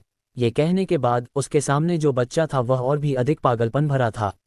उसने कभी ऐसे सेंट के बारे में नहीं सुना था जो 1000 साल से भी कम उम्र का हो। ऐसा लगता है कि महान युग यहाँ है। जहाँ तक साहिल के सेक्रेट सेंट मास्टर की बात है, वह अब और भी वास्तविक लग रहा था क्योंकि उसे इतने युवा प्री सेंट द्वारा पूरक किया गया था। फेलोज फैमिली को सेक्रेट सेंट की सबसे अधिक चिंता थी। वह स्टार किंगडम के ज्ञात सेक्रेट सेंट्स में से कोई नहीं था, इसके बजाय वह अंधेरे में छिपा हुआ था। स्टार किंगडम बहुत बड़ा था और इतने वर्षों के विकास के बाद अंधेरे में छिपे हुए पावर हाउस का होना असामान्य नहीं था। रोल्ड ने उन पावर हाउसेस के बारे में भी सुना था जिन्हें अपना चेहरा दिखाना पसंद नहीं था और जो एकांत में रहना पसंद करते थे। यदि वलेरियो सच कह रहा था, तो फेलोज फैमिली के लिए इसका जो मूल्य होगा वह अकल्पनीय होगा। यदि फेलोज फैमिली पैल्मो फैमिली के नियंत्रण से बचना चाहती थी, तो उन्हें पैल्मो फैमिली के सेक्रेट सेंट से लड़ने के लिए एक सेक्रेट सेंट ढूंढने की जरूरत थी। उस तरह उनके पास उम्मीद होगी। स्टार किंगडम के ज्ञात सेक्रेट सेंट्स में से कोई भी फेलोज फैमिली की मदद नहीं करेगा। फिर भी अब उन्होंने अंधेरे में छिपे हुए एक सेक्रेट सेंट की खोज कर ली थी। क्या भगवान ने उन्हें फेलोज फैमिली की मदद करने के लिए भेजा है, क्योंकि वह हमें नष्ट होते हुए नहीं देख सकते। जैसे ही रोल्ड ने साहिल को देखा, उसकी आंखों में खुशी की लहर दौड़ गई। अध्याय 1783। क्या तुम वही साहिल हो जिसका वायल ने पहले उल्लेख किया था? रोल्ड ने पूछा। नमस्ते, मैं हूँ, साहिल ने न तो चापलूसी करते हुए और न ही अकड़ते हुए जवाब दिया। वे दोनों प्री सेंट्स थे, इसलिए भले ही उसके सामने वाला व्यक्ति उससे अधिक शक्तिशाली था, साहिल उसकी चापलूसी नहीं करेगा। ऐसा करना उसकी वर्तमान पहचान के अनुरूप नहीं था। इसके अलावा अगर उन्हें लड़ना पड़े तो साहिल उससे नहीं डरेगा। किसी को यह नहीं भूलना चाहिए कि उसके पास बहुत शक्तिशाली माइंड पावर और ईविल स्प्लिटिंग स्वॉर्ड थी, जो एक फर्स्ट रेट सोलबाउंड वेपन था। वैल ने कहा कि तुम बहुत कम उम्र में सेंट बन गए। मुझे पहले उस पर विश्वास नहीं हुआ। आखिरकार स्टार किंगडम में अब तक के सबसे कम उम्र के ज्ञात सेंट्स कम से कम 10,000 साल पुराने हैं। मैंने उस पर तभी विश्वास किया जब मैंने तुम्हें देखा। ब्रह्मांड इतना बड़ा है कि कुछ भी हो सकता है, हमें बस अंदाजा नहीं है। रोल्ड ने विलाप किया। उसे उम्मीद नहीं थी कि साहिल इतना जवान दिखेगा। ये थोड़ा ज्यादा ही था। महोदय, आप बहुत दयालु हैं। सेंट्स भले ही स्टार किंगडम के सबसे डरावने पावर हाउसेस हों, लेकिन वे पूरे ब्रह्मांड में कुछ भी नहीं हैं। यदि हम और प्रगति करना चाहते हैं तो हमें सक्रिय होना होगा। खुद को केवल स्टार किंगडम तक ही सीमित न रखें, बल्कि इसके बजाय पूरे ब्रह्मांड का सामना करें, साहिल ने दिखावे के साथ कहा। वह नहीं जानता था कि 10,000 साल से अधिक समय तक जीवित रहने वाले इस बूढ़े आदमी से क्या कहना है, इसलिए वह उसे डराने के लिए केवल कुछ बनावटी सच्चाइयां ही बोल सकता था। हाँ, मैं 10,000 साल से अधिक समय से जीवित हूँ और यह पहली बार है जब मैं किसी बच्चे को मुझे उपदेश देने दे रहा हूँ। हालांकि तुम सही हो साहिल, तुम्हें मुझे सर कहने की जरूरत नहीं है। आखिरकार स्टार किंगडम में वरिष्ठता उम्र से नहीं बल्कि ताकत से निर्धारित होती है। मेरा नाम रोल्ड है, इसलिए तुम मुझे सिर्फ मेरे नाम से बुला सकते हो। रोल्ड हंसा और उसने कहा, मुझे नहीं लगता कि यह उचित है महोदय। आप मिस फेलोज के ग्रैंड मास्टर हैं और मैं उनका दोस्त हूं, तो क्या मेरे लिए आपको नाम से बुलाना अनुचित नहीं है? यह अनुचित कैसे है? स्टार किंगडम ताकत को महत्व देता है। तुम पहले से ही एक सेंट हो, तो हमारा एक दूसरे को नाम से बुलाने में क्या बुराई है? जहां तक तुम्हारी एल्बर्ट के साथ पटरी बैठने की बात है, वह तुम्हारा काम है, हम उसमें हस्तक्षेप नहीं कर सकते। ठीक है, मैं फिर आपको नाम से बुलाऊंगा रोल्ड। साहिल ने इसके बारे में सोचा और कहा, ठीक है, जो भी तुम्हें आरामदायक लगे। सही है साहिल, मैंने सुना है कि तुम्हारे मास्टर बाहर आने की तैयारी कर रहे हैं। रोल्ड ने वह सवाल पूछा जिसे उसका परिवार सबसे ज्यादा महत्व देता था। हाँ, उन्होंने मुझे मोर्चे का नेतृत्व करने के लिए पहले ही यहाँ भेज दिया है। जब मैं चला तो मास्टर ने मुझसे कहा कि चूंकि हमारा संप्रदाय बहुत लंबे समय से छिपा हुआ है, इसलिए हमें बाहर टहलने के लिए आने की जरूरत है। यदि नहीं तो स्टार किंगडम जल्द ही हमारे बारे में भूल जाएगा। साहिल ने बिना पलक झपकाए बकवास करना शुरू कर दिया। वे कब बाहर आ रहे हैं? मैं ये जानने के लिए उत्सुक हूं कि किस तरह का व्यक्ति तुम्हारे जैसे उत्कृष्ट शिष्य को निखार सकता है। मुझे नहीं लगता कि स्टार किंगडम के इतिहास में इतना युवा सेंट है। रोल्ड अपनी प्रशंसा के साथ पीछे नहीं हटा। मुझे कोई अंदाजा नहीं है। उन्होंने मुझसे केवल इतना कहा कि मुझे अपना मिशन पूरा करने के बाद उनसे संपर्क करना चाहिए। मुझे बाकी के बारे में नहीं पता। हालांकि रोल्ड, कुछ चीजें पूर्ण नहीं होती हैं। स्टार किंगडम इतना बड़ा है, इसलिए इसके किसी भी यादृच्छिक कोने में बेजोड़ पावर हाउसेस हो सकते हैं। तुम सही कह रहे हो, ये बिल्कुल तुम्हारी और तुम्हारे मास्टर की तरह है साहिल। चूंकि तुम्हारे मास्टर ने तुम्हें अपना मिशन पूरा करने के लिए कहा है, तो तुम्हें अपनी सहायता के लिए एल्बर्ट से कहना चाहिए। धन्यवाद रोल्ड, मैं भी यही सोच रहा था। साहिल ने धन्यवाद दिया। एल्बर्ट, तुम्हें बस साहिल का अनुसरण करना चाहिए। वह जो कुछ भी करने के लिए कहता है उसे करो और उसके खिलाफ मत जाओ। ये वह मिशन है जो परिवार तुम्हें दे रहा है। साथ ही अब तुम्हारे पास फेलोज फैमिली में सर्वोच्च अधिकार है। रोल्ड ने एल्बर्ट की ओर देखते हुए कहा। जी, ग्रैंड मास्टर, मैं समझती हूँ, मैं परिवार को कभी निराश नहीं करूंगी, एल्बा ने सम्मानपूर्वक उत्तर दिया। तो फिर निकलो, रोल्ड ने आग्रह किया। बेशक, उसे उम्मीद थी कि साहिल जल्दी से अपना मिशन पूरा कर सकता है ताकि वह अपने मास्टर से बाहर आने के लिए कह सके। उसके इस बार आने का कारण ये देखना था कि क्या साहिल वैसा ही था जैसा वलेरियो ने वर्णन किया था। चूंकि उसने अब साहिल की पहचान की पुष्टि कर ली थी, इसलिए कोई समस्या नहीं होनी चाहिए। अध्याय 1784। रोल्ड यह विश्वास नहीं करेगा कि साहिल के पीछे कोई सेक्रेट सेंट नहीं है। एक सेक्रेट सेंट के अलावा और कौन ऐसे बीमार व्यक्ति को निखार सकता था? स्टार किंगडम के उन जीनियसेस में से कौन सा ऐसा था जिसने जवान होने के बाद से एक सेक्रेट सेंट के साथ साधना नहीं की थी? रोल्ड, हम अब चलेंगे। ग्रैंड मास्टर, ग्रैंपा वैल, अलविदा। साहिल ने एल्बा का हाथ पकड़ लिया। फिर उसने अपना दूसरा हाथ लहराया और सेंट पावर का एक झटका छोड़ने के बाद स्पेस में एक दरार पैदा कर दी। उसकी सेंट पावर ने थर्ड डायमेंशनल स्पेस को फाड़ दिया। फोर्थ डायमेंशनल स्पेस में प्रवेश करने के बाद वह गायब नहीं हुआ। इसके बजाय इसने फोर्थ डायमेंशनल स्पेस को फाड़ा और फिफ्थ डायमेंशनल स्पेस में प्रवेश किया। फिर इसने फिफ्थ डायमेंशनल स्पेस को फाड़ा और गायब होने से पहले सिक्स्थ डायमेंशनल स्पेस में प्रवेश किया। प्री सेंट्स जिस उच्चतम डायमेंशन में प्रवेश कर सकते थे वह सिक्स्थ डायमेंशनल स्पेस था। केवल ट्रू सेंट्स ही सेवंथ डायमेंशनल स्पेस में प्रवेश कर सकते थे। साहिल जानबूझकर रोल्ड और वलेरियो के सामने ऐसा कर रहा था। वह खुद को जितना शक्तिशाली दिखाता, वे उतना ही उस पर विश्वास करते। उस तरह उसे अपनी अगली योजनाओं में फेलोज फैमिली का अत्यधिक समर्थन मिलेगा। कुछ ही समय बाद साहिल एल्बा को स्पेस क्रैक में ले गया और गायब हो गया। कमरा वापस सामान्य हो गया। रोल्ड और वलेरियो वहां खड़े रहे और हिले नहीं।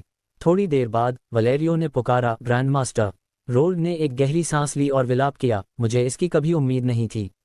वह बहुत जवान है और मुझे नहीं लगता कि इतिहास में उसके जैसा कोई है। अब वह मेरे ठीक सामने है। भगवान वास्तव में हमारे परिवार की मदद कर रहे हैं। वाल, तुमने और एल्बर ने परिवार में बहुत बड़ा योगदान दिया। यदि हम अपनी मुसीबत से बच सकते हैं तो परिवार तुम्हारे साथ कभी दुर्व्यवहार नहीं करेगा। आप बहुत दयालु हैं, ग्रैंड मास्टर। एल्बर और मैं फेलोज फैमिली से हैं और हम केवल परिवार की वजह से यहाँ हैं। परिवार के साथ फलना फूलना और गिरना हमारा कर्तव्य है, वाल ने उत्तर दिया। संक्षेप में, तुम्हें याद रखना चाहिए कि परिवार कभी भी उस व्यक्ति के साथ दुर्व्यवहार नहीं करेगा जिसने परिवार में योगदान दिया है। हमारी मुसीबत से बाहर निकलने के बाद मैं खुद कार्रवाई करूंगा और परिवार की संरचना को पुनर्गठित करूंगा। कुछ नियम पुराने हो चुके हैं और उन्हें बदलने का समय आ गया है, रोल्ड ने गहरी आवाज में कहा। आप बहुत बुद्धिमान हैं, ग्रैंड मास्टर, वलेरियो ने खुशी खुशी कहा। परिवार को वास्तव में पुनर्गठन की आवश्यकता थी। परिवार के बहुत से सदस्यों ने परिवार के लिए बहुत कड़ी मेहनत की थी, लेकिन उनके वंशजों को वह उपचार कभी नहीं मिला जिसके वे हकदार थे। सत्ता में बैठे लोग चुपके से अपने वंशजों के लिए बहुत सारे संसाधनों को अपनी जेब में डाल लेते थे। वलेरियो जानता था कि पिछले वर्षों से पैल्मो फैमिली के दबाव के कारण ग्रैंड मास्टर्स परिवार के भीतर की समस्याओं पर ध्यान नहीं दे सके। आखिरकार, यदि वे पैल्मो फैमिली से नहीं बचते तो परिवार को निगल लिया जाता। क्या हुआ अगर उन्होंने परिवार को अच्छी तरह से प्रबंधित किया? अंत वही होता। इस प्रकार ग्रैंड मास्टर्स ने एक आंख बंद करने और हर किसी को वह करने देने का फैसला किया जो वे चाहते थे। वे उन्हें प्रबंधित करने के मूड में नहीं थे। उनके पास मौजूद ऊर्जा के साथ बचने के अन्य तरीकों के बारे में सोचना बेहतर होगा। जब तक वे इस बार साहिल के मास्टर की मदद से मुसीबत से बच सकते थे, ग्रैंड मास्टर्स परिवार के प्रमुखों को अब मनमाने ढंग से कार्य करने की अनुमति नहीं देंगे। अध्याय 1785। समय धीरे धीरे बीतता गया। लाइटफुट के 2 वारिसों की मृत्यु के कारण सेंट्रल सेक्रेड कॉन्टिनेंट में एक तूफान मच गया। तूफान का केंद्र वेस्ट एंड था। लाइटफुट फैमिली के सुरागों और सेंट रेल्म ग्रैंड मास्टर्स के ब्लड लाइन गाइडेंस स्पेल के अनुसार उन्हें पता चला कि आर्किमिडीज और कॉर्नेलियस दोनों की मृत्यु वेस्ट एंड में हुई थी, लेकिन उनके स्थान अलग अलग थे। इससे लाइटफुट फैमिली अपनी अधिकांश शक्ति वेस्ट एंड पर केंद्रित करने में सफल रही। बेशक वे अन्य क्षेत्रों को नहीं छोड़ सकते थे। हत्यारा लाइटफुट फैमिली के उनके पास आने का इंतजार नहीं करेगा। किसे पता था कि वे कहीं और भाग गए हों। संक्षेप में, पूरा सेंट्रल सेक्रेड कॉन्टिनेंट बहुत गंभीर था। बड़े परिवार जानते थे कि लाइटफुट फैमिली के 2 वारिस मर चुके हैं और वे सबसे महत्वपूर्ण फर्स्ट और सेकंड इन लाइन एज थे।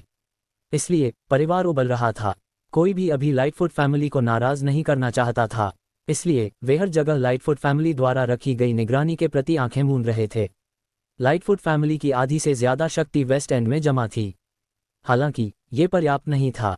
वेस्ट एंड के नागरिकों को जिस बात ने डरा दिया था वह ये थी कि लाइटफुट फैमिली का सेंट रेल्म ग्रैंड मास्टर यहाँ था और वह व्यक्तिगत रूप से 2 वारिसों कॉर्नेलियस और आर्किमिडीज की मौत की जांच करने वाला था। उसने हत्यारे को ढूंढने और उनके वंश को मिटाने की शपथ ली ताकि वह लाइटफुट फैमिली की प्रतिष्ठा की रक्षा कर सके। एक सेंट के विनाश को हल्के में नहीं लिया जाना चाहिए था। यदि उसे हत्यारा मिल गया और हत्यारे ने आज्ञा मानने से इनकार कर दिया तो युद्ध होगा। ये ठीक होता अगर यह एक कुचल देने वाली हार होती। सबसे डरावनी बात यह होगी कि अगर वे बराबरी पर होते, क्योंकि युद्ध एक बड़े क्षेत्र को प्रभावित करेगा, विशेष रूप से अधिक समृद्ध क्षेत्रों को। युद्ध की शॉकवेव से बहुत सारे लोग हताहत होंगे। जब शक्तिशाली लोग लड़ रहे होते हैं तो आम जनता को कष्ट सहना पड़ता है। स्टार्क किंगडम में ऐसा पहले भी हो चुका था। ये स्टार्क किंगडम के इतिहास में दर्ज था। उस समय सेंट्स के बीच युद्ध ने एक महाद्वीप को टुकड़ों में तोड़ दिया था। उस युद्ध में करोड़ों लोग मारे गए थे। अन्य अनगिनत छोटे युद्धों की तो बात ही छोड़िए। मरने वालों की संख्या इतनी अधिक थी कि उनकी गिनती करना मुश्किल था। उस युद्ध के बाद स्टार किंगडम ने सेंट्स एसोसिएशन की स्थापना की और सभी सेंट्स को नियम सौंपे ताकि वे स्टार किंगडम में अपनी मर्जी से हमला न करें। वेस्ट एंड में रहने वाला हर कोई खतरे में था। उन्हें चिंता थी कि दो वारिसों को मारने वाला हत्यारा उनके बीच छिपा हुआ है और उन्हें इसमें फंसा देगा, जिससे उन्हें बिना किसी गलती के आपदा झेलनी पड़ेगी। साथ ही उन्हें ये भी उम्मीद थी कि सेंट एसोसिएशन लाइटफुट फैमिली के सेंट की निगरानी करेगी ताकि वह वेस्ट एंड में लापरवाही से काम न करे। सेंट्रल सेक्रेड कॉन्टिनेंट में वेस्ट एंड वह जगह थी जहां ट्रेजर ट्रोव था। दूसरे शब्दों में ये फेलोज फैमिली का क्षेत्र था। लाइटफुट फैमिली द्वारा हत्यारे को ढूंढने के लिए अपनी आधी से ज्यादा शक्ति यहां तैनात करने और सभी को डर में जीने के लिए मजबूर करने के बारे में फेलोज फैमिली कुछ नहीं कर सकती थी। आखिरकार फेलोज फैमिली उन्हें ऐसा करने से नहीं रोक सकती थी। यदि नहीं तो परिवारों के बीच युद्ध छिड़ जाएगा। लाइटफुट फैमिली के लिए उन्होंने पहले ही पुष्टि कर दी थी कि हत्यारा जानबूझकर लाइटफुट फैमिली को उकसाने के लिए ऐसा कर रहा था। यदि नहीं तो वारिस, कॉर्नेलियस और आर्किमिडीज इतने कम समय में एक के बाद एक कैसे मरते। इसके अलावा वे दोनों वेस्ट एंड में मारे गए। हत्यारा भी बहुत शक्तिशाली था। 2 लेट सॉवरन रैंकर्स, 20 से अधिक बिगिनर और मिड सॉवरन रैंकर्स और 10 इमॉर्टल रैंकर्स में से कोई भी उससे बच नहीं सका। यदि केवल एक ही हत्यारा था तो यह असंभव होगा यदि वे केवल एक पीक सॉवरन रैंकर हों। वे कम से कम एक पार्शल सेंट होंगे। अध्याय 1786। इतनी ताकत स्टार किंगडम में भी किसी अज्ञात व्यक्ति की नहीं होगी। पूरे सेंट्रल सेक्रेड कॉन्टिनेंट की तो बात ही छोड़िए। हालांकि इसकी भी संभावना थी कि वहां एक से अधिक हत्यारे हों। ये तब भी संभव होगा जब वहां 3 से अधिक पीक सॉवरन रैंकर्स हों। चाहे वह अकेला व्यक्ति हो या कोई फोर्स, यदि उन्होंने लाइटफुट फैमिली को उकसाने और उनके वारिस को मारने की हिम्मत की तो उन्हें भारी दबाव झेलना पड़ेगा। इसलिए लाइटफुट फैमिली ने अपने सेंट रेल्म ग्रैंड मास्टर कोन लाइटफुट को तैनात किया ताकि वह इस मामले का कार्यभार संभाल सके। उन्हें जल्दी से हत्यारे को ढूंढना था और यदि हत्यारे के पीछे कोई बल था तो लाइटफुट फैमिली उस बल को भी नष्ट कर देगी। यदि हत्यारे के पास कोई बल नहीं था तो लाइटफुट फैमिली उसे स्टार किंगडम में सबके सामने तड़पा कर मार डालेगी। वे चाहते थे कि स्टार किंगडम ये जान ले कि किसी को भी लाइटफुट फैमिली को नहीं उकसाना चाहिए। सेंट की तैनाती ने सभी की निगाहें अपनी ओर खींच लीं और यह वेस्ट एंड का मुख्य केंद्र बन गया। सेंट्रल सेक्रेड कॉन्टिनेंट के वेस्ट एंड में एक अज्ञात स्थान पर अचानक अंतरिक्ष में एक दरार दिखाई दी। दरार से 2 लोग बाहर निकले। उनमें से एक मध्यम आयु वर्ग का व्यक्ति था जो लाइटफुट फैमिली का मुखिया था, डैक्स लाइटफुट, जबकि दूसरा बूढ़ा व्यक्ति परिवार का सेंट रेल्म ग्रैंड मास्टर कोन लाइटफुट था। ग्रैंड मास्टर, क्या यही वह जगह है? डैक्स ने पूछा। हाँ, ब्लडलाइन गाइडेंस स्पेल के अनुसार आकी को आखिरी बार यही देखा गया था, इसलिए उसे यही मरना चाहिए था, कोन ने उत्तर दिया। मुझे फिर से इसकी पुष्टि करने दें। डैक्स के ऐसा कहने के बाद उसने अपनी उंगली काट ली। फिर खून की एक बूंद बाहर निकली और हवा में तैरने लगी। उसके बाद डैक्स ने ब्लडलाइन गाइडेंस स्पेल का उपयोग करना शुरू कर दिया। हवा में तैरते खून ने एक इनविजिबल सक्शन फोर्स बनाना शुरू कर दिया। इसने जमीन और पत्तों पर खून की नन्ही बूंदों को सोख लिया। फिर उन्होंने खून के चारों ओर मुट्ठी के आकार का खून का थक्का बना लिया। जैसे जैसे समय बीता खून का थक्का बढ़ने लगा। यह आर्किमिडीज के मरने के बाद पीछे छूटा हुआ खून था। भले ही साहिल के हमले के बाद उसका शरीर धूल में बदल गया था, लेकिन हमले ने पीछे कुछ खून छोड़ दिया था। डैक्स इन खून की बूंदों को ढूंढने के लिए ब्लडलाइन गाइडेंस स्पेल का उपयोग कर रहा था। जैसे ही उसने अपने खून के चारों ओर खून के थक्के को देखा, वह पुष्टि कर सका कि यह वही जगह थी जहां आर्किमिडीज की मृत्यु हुई थी। वह खून का थक्का आर्किमिडीज के दिल के पास के खून से बना था। उसके मरने के बाद ही इतना खून बचेगा। ग्रैंड मास्टर आकी वास्तव में यही मरा था और मुझे लगता है कि दूसरे भी यही मरे थे। भले ही इतने दिन बीत चुके हैं, फिर भी यहाँ खून की गंध अभी भी बनी हुई है। हालांकि मुझे जिज्ञासा है, कौन एक साथ परिवार के इतने सारे पावर हाउसेस को मार सकता है? बर्नर्ड सहित 2 लेट सॉवरन रैंकर्स थे, लेकिन उनमें से कोई भी बच नहीं सका। डैक्स उलझन में था। मैं शुद्ध सेंट पावर की एक झलक महसूस कर सकता हूँ। अगर मैं गलत नहीं हूं तो हत्यारा एक सेंट होना चाहिए, कोन ने गहरी आवाज में कहा। उसे उम्मीद नहीं थी कि हत्यारा एक सेंट होगा। बची हुई सेंट पावर नकली नहीं हो सकती थी, इसलिए यहाँ एक सेंट जरूर रहा होगा। शुरुआत में उसने अनुमान लगाया था कि हत्यारा एक पार्शल सेंट था, लेकिन अब हत्यारे की ताकत उसकी कल्पना से परे थी। आर्किमिडीज ने एक सेंट को कैसे नाराज किया? क्या हत्यारा एक सेंट है? ग्रैंडमास्टर, आप मजाक नहीं कर रहे हैं, है ना? डैक्स ने पूछा। यदि ये किसी सेंट द्वारा किया गया था तो ये परेशानी वाली बात होगी। सेंट्स एसोसिएशन दो सेंट्स को स्टार किंगडम में लड़ने की अनुमति नहीं देगा, जिसका अर्थ है कि सेंट्स एसोसिएशन लाइटफुट फैमिली को बदला लेने से रोक देगा। लाइटफुट फैमिली सेंट्स एसोसिएशन के आदेशों के खिलाफ जाने की हिम्मत नहीं करेगी क्योंकि वे वास्तव में बहुत शक्तिशाली थे। एसोसिएशन की स्थापना के बाद केवल सेक्रेड सेंट्स वाले कुछ बलों ने ही उनके खिलाफ जाने की हिम्मत की। ऐसा इसलिए था क्योंकि सेक्रेड सेंट्स एसोसिएशन के उपप्रमुख थे। अध्याय 1787। मैं गलत नहीं हो सकता। इस व्यक्ति की सेंट पावर बहुत शुद्ध है, इसलिए वे पार्शल सेंट नहीं हो सकते। इसके अलावा ये बहुत मजबूत नहीं है, इसलिए उन्हें एक बिगिनर प्री सेंट होना चाहिए। ग्रैंडमास्टर, अगर वे बिगिनर प्री सेंट हैं तो भी परेशानी होगी। टीएसए ने सेंट्स के लड़ने पर प्रतिबंध लगा दिया है। यदि नहीं तो इसके भयानक परिणाम होंगे। लाइटफुट फैमिली इतनी बड़ी है तो क्या हम एक बिगिनर प्री सेंट से डरेंगे? यदि हम इस व्यक्ति को नहीं मारते हैं तो परिवार सेंट्रल सेक्रेड कॉन्टिनेंट और स्टार किंगडम में अपना चेहरा कैसे दिखाएगा? टीएसए बस लड़ाई में सेंट्स के कारण होने वाले विनाश से डरा हुआ है ना? फिर हम अविश्वसनीय आसानी के साथ दूसरे पक्ष को पछाड़ देंगे और उन्हें एक सेंट के रूप में अपनी ताकत दिखाने में असमर्थ बना देंगे। उसके बाद हम जिंजर फैमिली से इसे घुमा फिरा कर पेश करवाएंगे। मुझे यकीन है कि टीएसए कुछ नहीं कहेगा। डैक्स ने इसके बारे में सोचा और महसूस किया कि ग्रैंडमास्टर सही थे। हत्यारा सिर्फ एक बिगिनर प्री सेंट था, इसलिए यदि लाइटफुट फैमिली उनके बारे में कुछ भी नहीं कर सकती थी तो वे अपनी महिमा की बात कैसे कर सकते थे? क्या मुझे ये संदेश वापस भेज देना चाहिए? डैक्स ने पूछा। कोई ज़रूरत नहीं है, चलिए पता लगाते हैं कि हत्यारा कौन है। वे सिर्फ एक बिगिनर प्री सेंट हैं और उन्होंने हमें उकसाने की हिम्मत की। कितने लापरवाह हैं। संयोग से मैं इस सेंट रेल्म हत्यारे की खबर लेने के बाद देखूंगा कि स्टार किंगडम में कौन हमें नीचा दिखाने की हिम्मत करता है। कौन गुर्राया? ग्रैंडमास्टर, हमें कहाँ से शुरू करना चाहिए? क्या संदेशवाहक ने यह नहीं कहा था कि आकी का ट्रेजर ट्रोव में साहिल नाम के एक युवक के साथ झगड़ा हुआ था? उसके कुछ ही समय बाद उसकी मृत्यु हो गई। तो चलिए ट्रेजर ट्रोव से शुरू करते हैं। साहिल की जानकारी प्राप्त करें। शायद हत्यारा उससे संबंधित हो। जी ग्रैंडमास्टर। वे दोनों अंतरिक्ष को चीरने के बाद चले गए। इस क्षण साहिल को अंदाजा भी नहीं था कि लाइटफुट फैमिली का सेंट उसे वेस्ट एंड में ढूंढ रहा है। साथ ही उन्हें हत्यारे की ताकत का भी पता चल गया। जैसे ही वे सुनिश्चित करेंगे कि साहिल ही हत्यारा है, लाइटफुट फैमिली उसे भारी रूप से दबाने के लिए और अधिक सेंट्स भेजेगी और उसे सेंट के रूप में अपनी शक्ति का उपयोग करने का कोई मौका नहीं देगी। यदि वे 2 ट्रू सेंट्स भेजते हैं तो साहिल कुछ नहीं कर पाएगा। हालांकि ये केवल इसी छोटी अवधि तक सीमित था। ये कहना मुश्किल होगा कि थोड़ी देर बाद क्या होगा। अब ईस्ट लीग ट्रेडिंग कंपनी एल्बर के मार्गदर्शन और ट्रेजर ट्रोव के पूर्ण समर्थन के तहत भयानक रूप से तेजी से बढ़ रही थी। ईस्ट लीग ट्रेडिंग कंपनी का पता मध्यम और बड़े व्यापार क्षेत्रों के सबसे समृद्ध क्षेत्र में था, इसलिए कीमत स्वाभाविक रूप से आसमान छूने वाली होगी। एल्बर शुरू में साहिल के लिए कुछ पैसे बचाने के लिए नेगोशिएशन करना चाहती थी। हालांकि साहिल ने उसे मना कर दिया और कहा कि वे जल्दी में हैं। संयोग से एल्बर के पास भी ज्यादा समय नहीं था, इसलिए उन्होंने कीमत पर बातचीत नहीं की। स्थान तय करने के बाद वे बस इसे खरीद लेंगे। ट्रेजर ट्रोव के स्वामित्व वाले कुछ क्षेत्रों को भी ईस्ट लीग ट्रेडिंग कंपनी को बाजार मूल्य पर बेच दिया गया था। साहिल यही चाहता था। वह उपहार स्वीकार नहीं करेगा। वह केवल पैसा खर्च करना चाहता था। एल्बर के पास कोई विकल्प नहीं था, इसलिए वह उन्हें साहिल को बाजार मूल्य पर ही बेच सकी। साहिल को कुछ करने की जरूरत नहीं थी। उसे केवल पैसा खर्च करने और अपने लैविश पॉइंट्स को तेजी से बढ़ते देखने की जरूरत थी। ये बहुत अद्भुत लगा और साहिल को ये बहुत पसंद आया। ये बिल्कुल पृथ्वी की तरह था।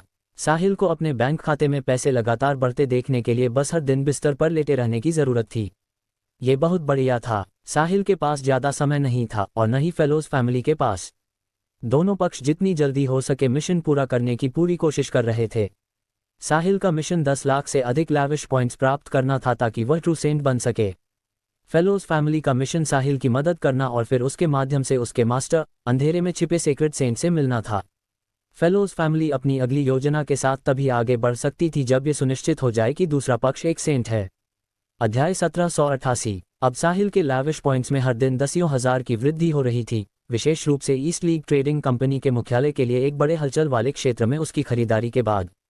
इसमें साहिल को ट्रिलियन स्टार डॉलर्स खर्च करने पड़े और उसे दसियों हजार लैविश पॉइंट्स प्राप्त करने की अनुमति मिली। अगले कुछ दिनों के संचय के बाद साहिल के लैविश पॉइंट्स 100,000 तक पहुंच गए थे। उसने फिर बिना किसी हिचकिचाहट के अपनी माइंड पावर पर 100,000 लैविश पॉइंट्स खर्च किए। उसने अपनी माइंड पावर को भी सॉवरन लेवल 10 से प्री सेंट लेवल 1 में अपग्रेड करने की अनुमति दी। हालांकि उसकी ताकत नहीं बदली थी, लेकिन इसके बाद हर बार जब उसे 10,000 लैविश पॉइंट्स मिलते तो वह अपने बॉडी को एक लेवल तक सुधार सकता था।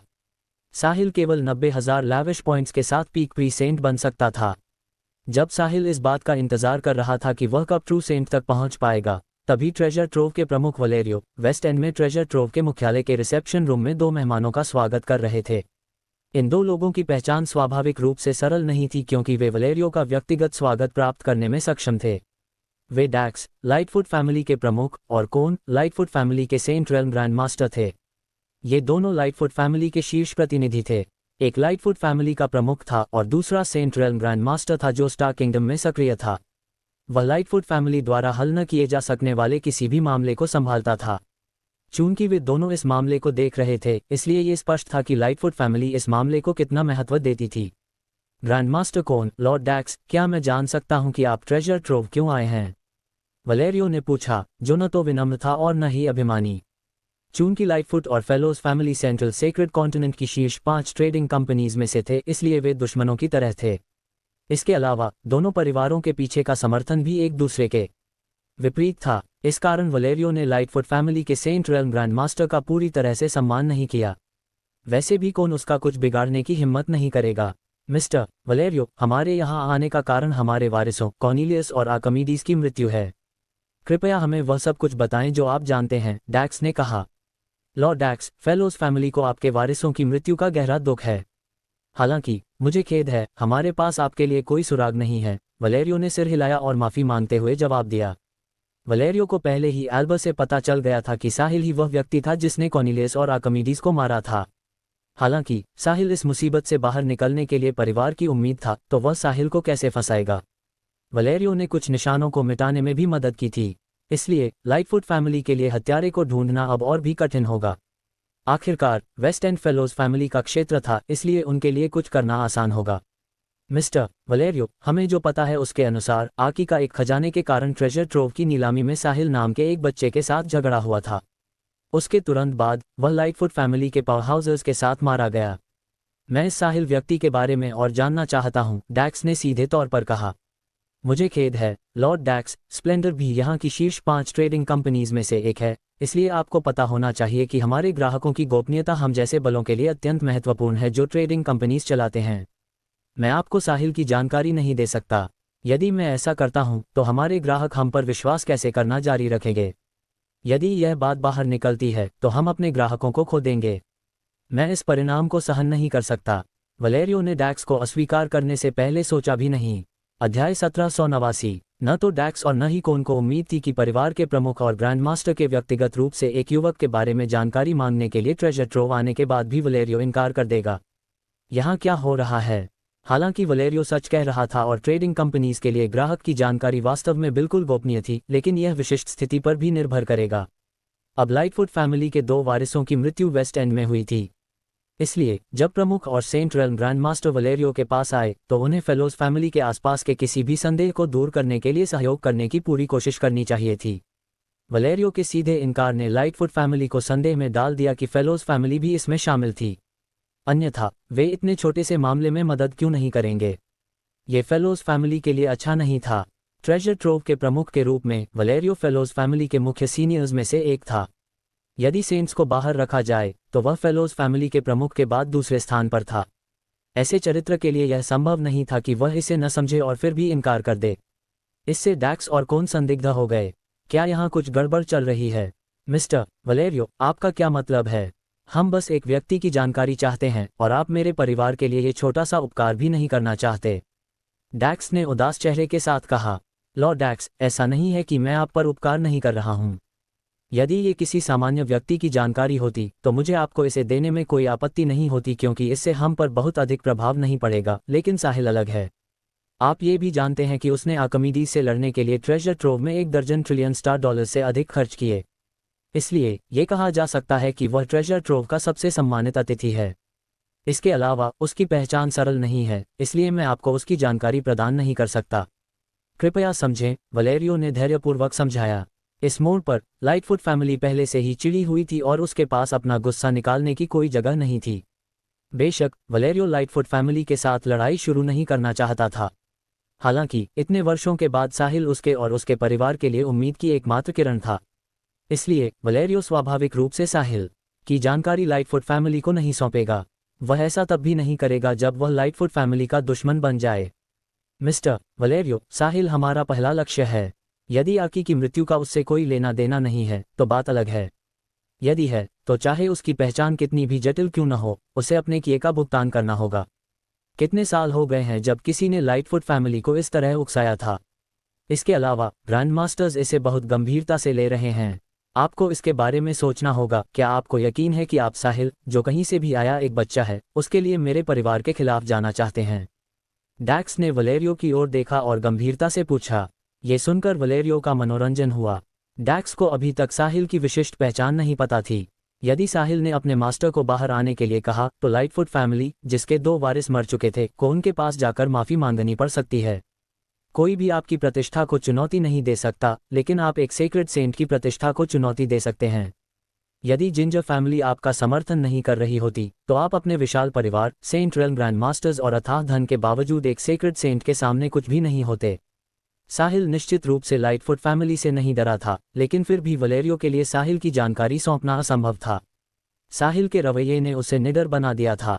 हालांकि यदि वलेरियो ने साहिल को धोखा दिया तो फेलोज फैमिली बुरी दिखेगी। अगर ऐसा हुआ तो किसी को भी भयानक महसूस होगा। भविष्य में यह अनिवार्य रूप से दोनों पक्षों के बीच संबंधों को प्रभावित करेगा। क्षमा करें लॉर्ड डैक्स, मेरे हाथ बंधे हुए हैं, वलेरियो ने सिर हिलाते हुए जवाब दिया। तुम? डैक्स गुस्से में खड़ा हो गया, शत्रुता के साथ वलेरियो को घूरने लगा। वलेरियो, मैं तुम्हें एक आखिरी मौका दूंगा। क्या तुम हमें साहिल की जानकारी दोगे? डैक्स ने दांत पीसते हुए पूछा। वह फटने ही वाला था। वलेरियो पूरी तरह से लाइटफुट फैमिली का अनादर कर रहा था।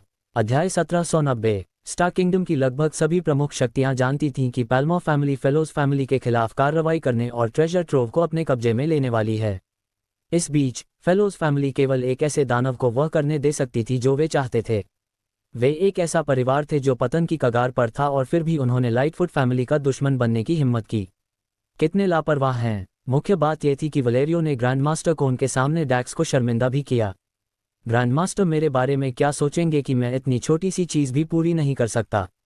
वे निश्चित रूप से मेरी क्षमताओं पर संदेह करेंगे।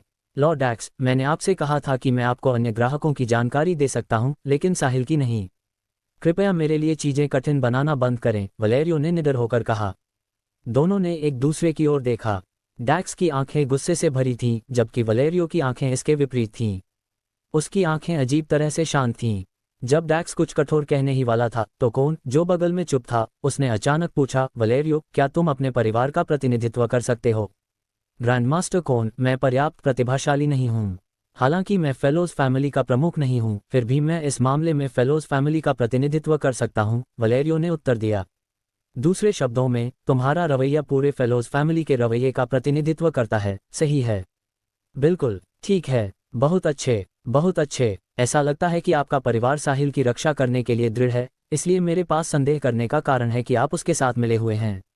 आर्किमिडीज की मृत्यु साहिल से संबंधित है, तो क्या इसका मतलब यह है कि आपका परिवार भी इसमें शामिल हो सकता है? कौन ने अपनी आंखें सिकुड़ी और पूछा। वह भी आग बबूला था। वह एक शक्तिशाली सेंट था, लेकिन वह एक मामूली पार्शल सेंट को नियंत्रित नहीं कर सकता था। कितना हास्यास्पद। ग्रैंडमास्टर कौन, यदि आपके पास सबूत नहीं है तो बकवास न करें। कई कारण हैं कि मैं आपको साहिल की जानकारी क्यों नहीं देना चाहता, लेकिन हम निश्चित रूप से मिले हुए नहीं हैं। हमें अंदाजा नहीं है कि साहिल का आर्किमिडीज की मौत से कोई लेना देना है या नहीं। वह नीलामी के बाद चला गया और उसके बाद उसने हमसे संपर्क नहीं किया है। सबूत? हमारे लिए आपकी जानकारी प्रदान करने की अनिच्छा ही सबसे अच्छा सबूत है। यदि आप अपने परिवार के आसपास के संदेह को खत्म करना चाहते हैं तो आपको हत्यारे को ढूंढने के लिए हमारे साथ पूरी तरह से सहयोग करना होगा। अन्यथा मुझ पर कार्रवाई करने और स्पष्टीकरण मांगने के लिए आपको जबरन फेलोज फैमिली ले जाने का दोष मत देना, कौन ने धमकी दी। ग्रैंडमास्टर कौन, आप एक सेंट हैं। यदि आप लड़ना चाहते हैं तो मैं स्वाभाविक रूप से विरोध करने में असमर्थ रहूंगा, लेकिन मैंने पहले ही कहा है कि मेरे शब्द मेरे परिवार का प्रतिनिधित्व करते हैं। भले ही आप मुझे उनके पास ले जाएं, ग्रैंडमास्टर्स भी आपको वही जवाब देंगे, वलेरियो ने शांति से उत्तर दिया। वह कौन की धमकियों से बिल्कुल भी परेशान नहीं था। सामान्य तौर पर वह कौन की कार्रवाई के बारे में चिंता करता। यदि उसे जबरन फेलोज फैमिली ले जाया जाता तो चाहे कुछ भी हो, वह ट्रेजर ट्रोव के प्रमुख के रूप में अपना पद खो देता। एक बड़ा परिवार ऐसा ही होता था। प्रतिष्ठा अत्यंत महत्वपूर्ण थी। ट्रेजर ट्रोव का प्रमुख परिवार के प्रमुख के बाद दूसरे स्थान पर था। उसे जबरन कैसे ले जाया जा सकता था? ये तब भी नहीं होता जब दूसरा पक्ष एक सेंट होता। हालांकि वलेरियो अब कौन से नहीं डरता था, क्योंकि ग्रैंडमास्टर रोल्ड अभी भी ट्रेजर ट्रोव में थे। वे कौन को फेलोज फैमिली के क्षेत्र में लापरवाही से काम करने की अनुमति कैसे देंगे? अध्याय 1791। वलेरियो, क्या तुम मुझे अपने ऊपर हिंसा करने के लिए मजबूर कर रहे हो? नहीं, मैं सिर्फ सच कह रहा हूँ। वलेरियो, यह मत सोचो कि मैं तुमसे डरता हूँ। तुम खुद को बहुत ऊंचा समझते हो। फेलोज फैमिली एक ऐसा परिवार है जो ढहने की कगार पर है, और यह जल्द ही इतिहास बन जाएगा। तुम्हारी मेरे परिवार के सामने इतनी अभिमानी होने की हिम्मत कैसे हुई? क्या मजाक है? कौन ने उपहास के साथ कहा। कौन? मैंने हमेशा तुम्हारा सम्मान किया है क्योंकि तुम मेरे सीनियर हो, लेकिन छोटे लाभों से असंतुष्ट मत हो। टीएसए की होली रूट को छोड़कर अन्य 4 ट्रेडिंग कंपनीज आकार में समान हैं। फेलोज फैमिली आज जिस संकट का सामना कर रही है, वही कल तुम भी करोगे। तुम बहुत लंबे समय तक आत्मसंतुष्ट नहीं रह सकते। वलेरियो खड़ा हुआ और जोर से बोला। कौन के शब्दों ने फेलोज फैमिली की दुखती रग पर हाथ रख दिया था। फेलोज फैमिली द्वारा आज सामना की जाने वाली समस्याएं मूल रूप से उन सभी ताकतों को ज्ञात थीं जो स्टार किंगडम में कुछ हद तक प्रभावशाली हैं। यही कारण था कि पिछले कुछ वर्षों में ट्रेजर ट्रोव के प्रदर्शन में तेजी से गिरावट आई थी। वलेरियो इस बारे में कुछ नहीं कर सकता था। ऐसा नहीं था कि वह अक्षम था, ये तो बस अब सामान्य रुझान था। सभी ग्रैंडमास्टर्स समाधान खोजने की कोशिश कर रहे थे, लेकिन उन्हें कोई परिणाम नहीं दिखा था। स्वाभाविक रूप से वे परिवार और ट्रेजर ट्रोव के बारे में पूछने के मूड में नहीं होंगे। हाँ, वलेरियो, तुम्हारी बातें बिल्कुल हास्यास्पद हैं।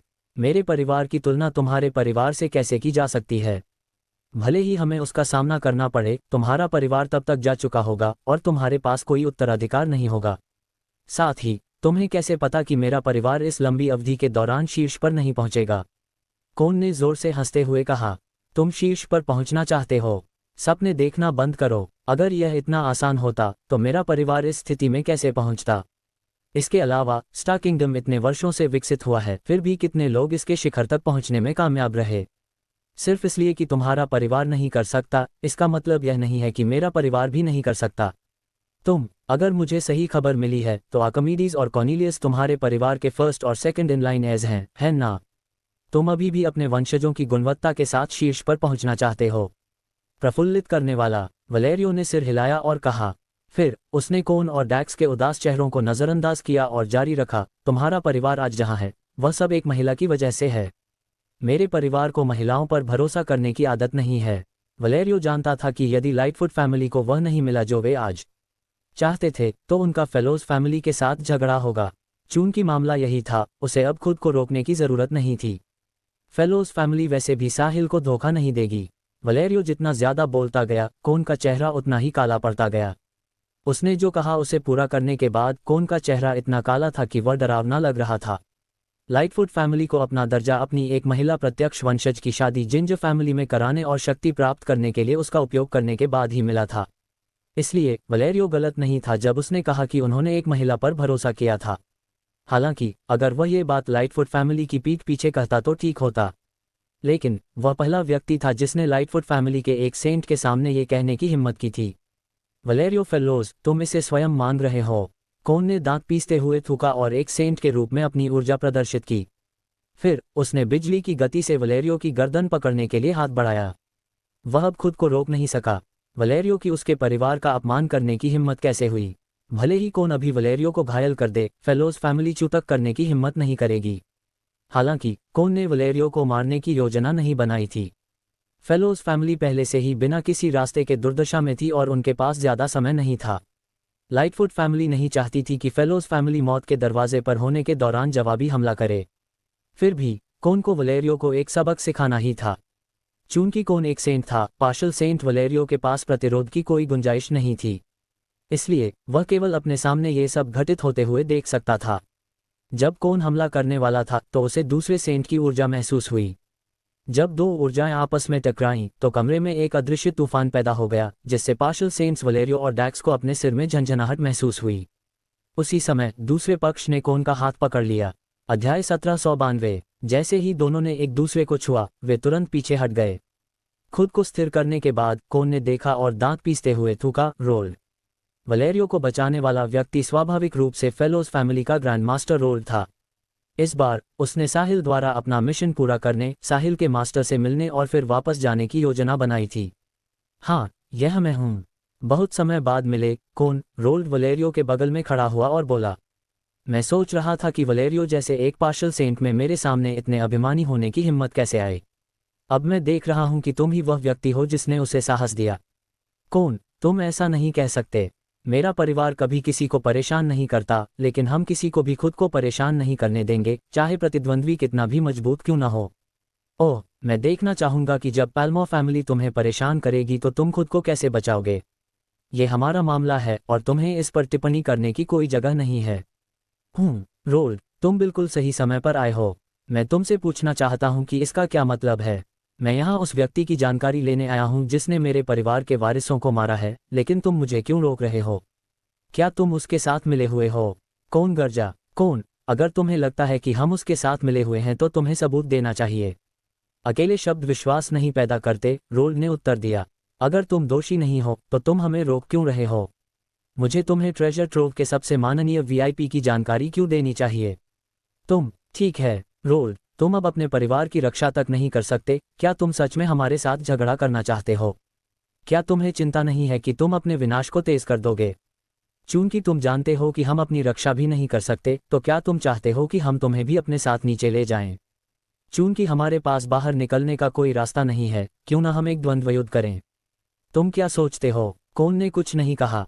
इसके बजाय उसने सीधे रोल्ड की ओर देखा। सिर्फ वे ही नहीं, बल्कि वलेरियो और डैक्स भी एक दूसरे को घूर रहे थे। बस ऐसे ही चारों लोगों की 8 आंखें एक दूसरे पर टिकी थीं। उनकी ताकत में ज्यादा अंतर नहीं था। दोनों पक्षों के पास एक पार्शल सेंट के साथ एक मिड प्री सेंट था। थोड़ी देर बाद कौन मुड़ा और जाने के लिए स्पेस को चीर दिया।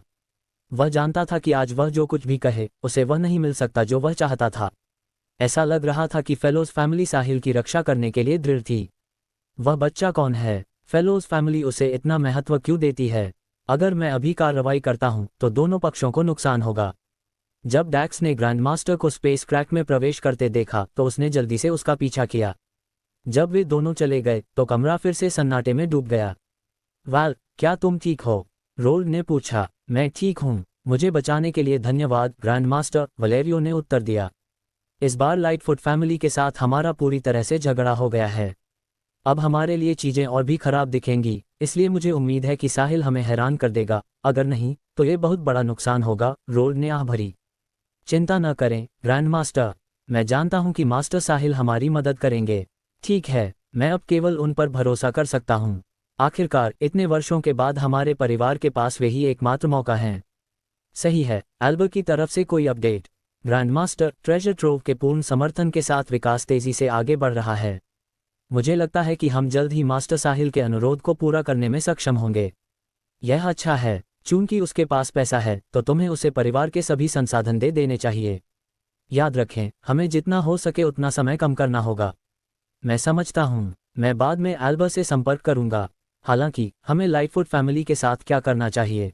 उनके 2 वारिसों के मारे जाने के बाद वे रुकेंगे नहीं। हम बस उन्हें जितना हो सके उतना टालेंगे। साहिल के सभी निशानों को मिटा दो। भले ही वह अंत में उजागर हो जाए, हमने अपना सर्वश्रेष्ठ प्रयास किया होगा। मुझे विश्वास है कि वह हमें दोष नहीं देगा। ठीक है ग्रैंड मास्टर, मैं इसे अभी करूंगा। जाओ। अध्याय 1793। भले ही लाइटफुट फैमिली को हार का सामना करना पड़ा और उसे साहिल की जानकारी नहीं मिली, लेकिन उन्होंने इस तरह हार मानने से इनकार कर दिया। उन्होंने अपने सेंट रेल्म ग्रैंड मास्टर को भेजा था, इसलिए यदि वे निराश होकर लौटे तो परिवार अपना चेहरा दिखाना कैसे जारी रखेगा। वर्तमान में बाहरी दुनिया ने पहले ही लाइटफुट फैमिली के बारे में गपशप करना शुरू कर दिया था। यदि उन्हें हत्यारा नहीं मिला तो लाइटफुट फैमिली भविष्य में घर से बाहर निकलने में बहुत शर्मिंदा होगी। कौन के लिए फेलोज फैमिली ने साहिल की जितनी रक्षा की, यह उतना ही संदिग्ध था। चूंकि वे फेलोज फैमिली से शुरू नहीं कर सकते थे, इसलिए वे कहीं और से शुरू करेंगे। नीलामी में बहुत सारे लोग थे, इसलिए यदि वे साहिल के बगल में बैठे लोगों को ढूंढ सकें तो वे साहिल के बारे में कुछ ढूंढने में सक्षम हो सकते हैं।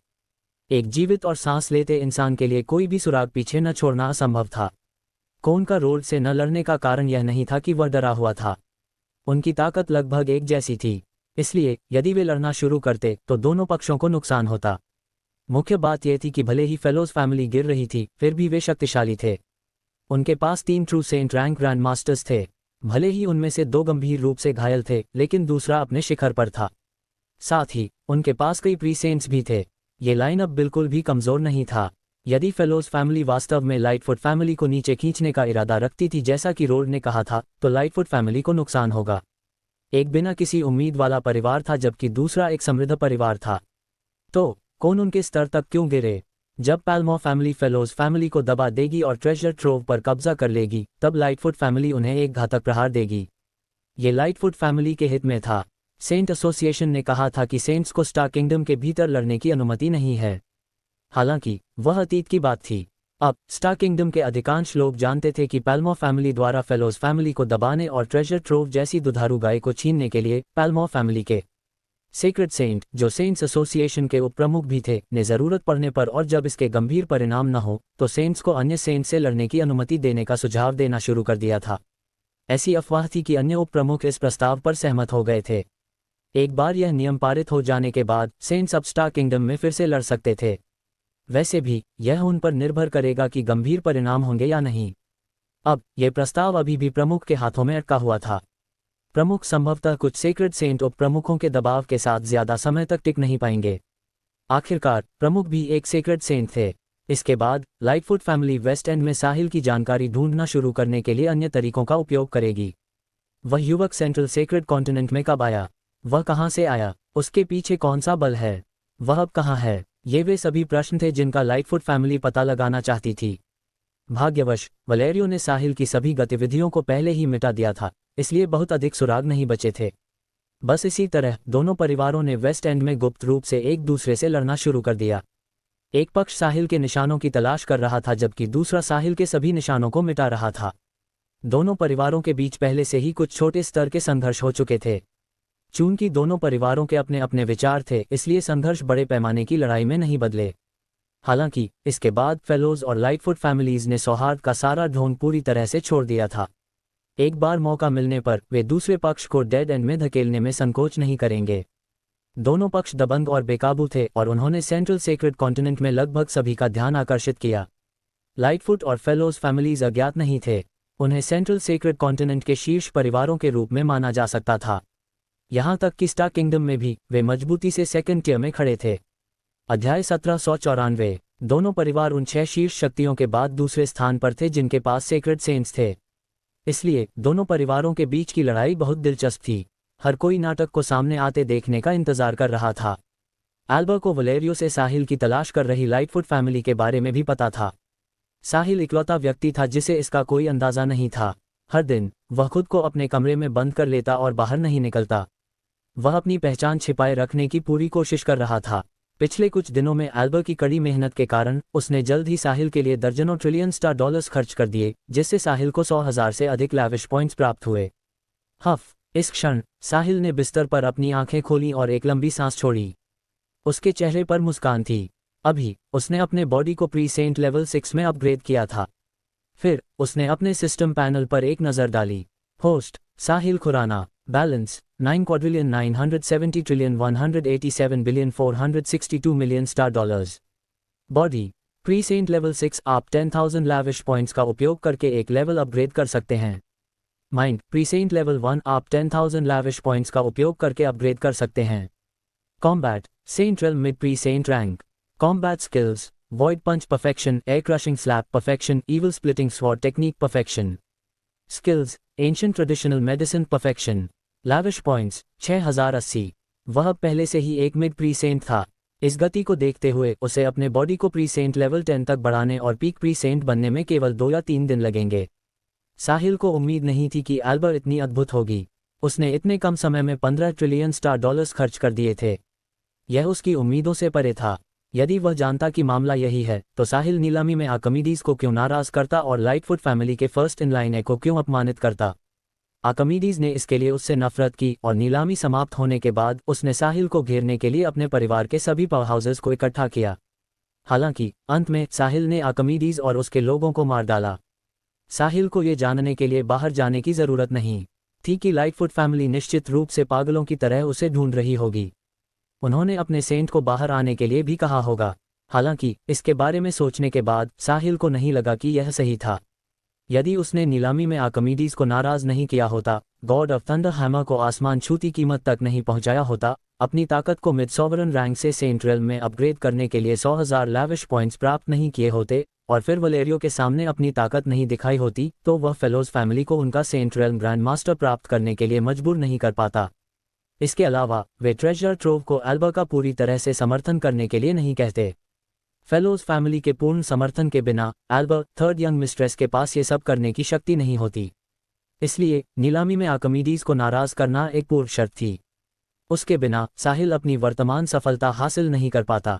साहिल ने सिस्टम पैनल बंद कर दिया और अपने दिल में कुछ गणना की।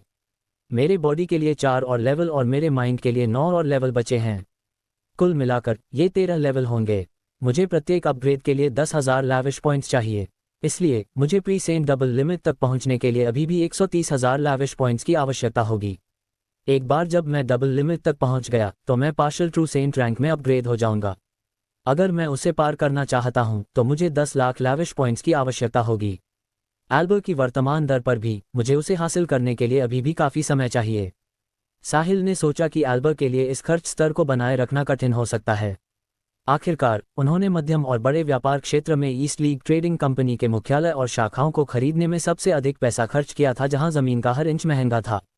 इन सब के अपनी जगह पर होने के बाद यह अनुमान लगाया गया था कि खर्च कम अवधि में गिर जाएगा।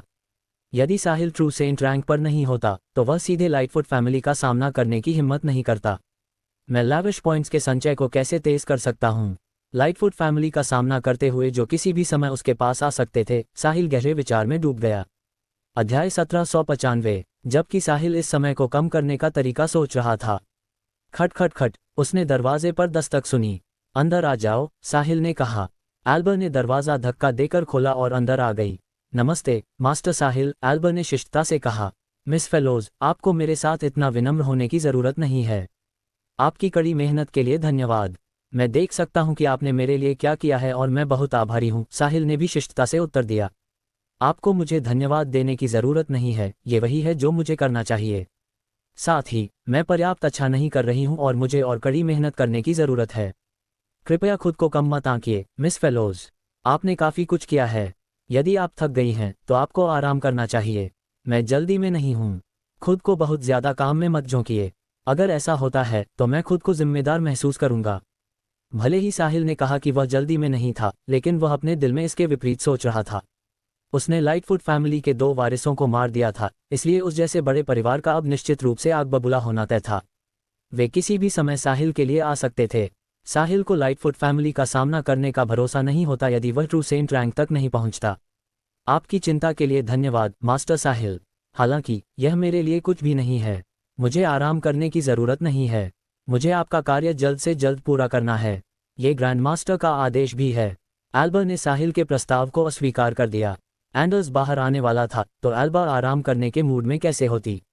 सच तो यह है कि वह खुद को क्लोन करना चाहती थी ताकि वह उन्हें अन्य स्थानों पर भेज सके और अधिक शाखाएं शुरू कर सके।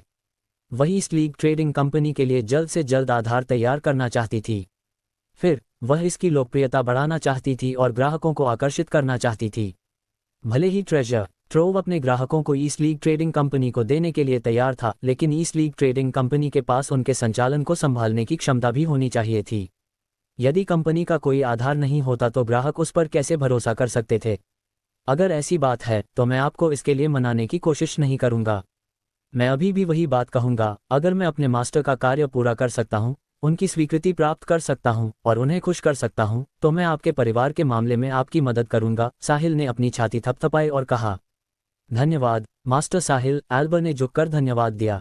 जल्द ही उसने जारी रखा, लेकिन मास्टर साहिल, मुझे इस बार यहाँ आने पर आपको कुछ बताने की ज़रूरत है।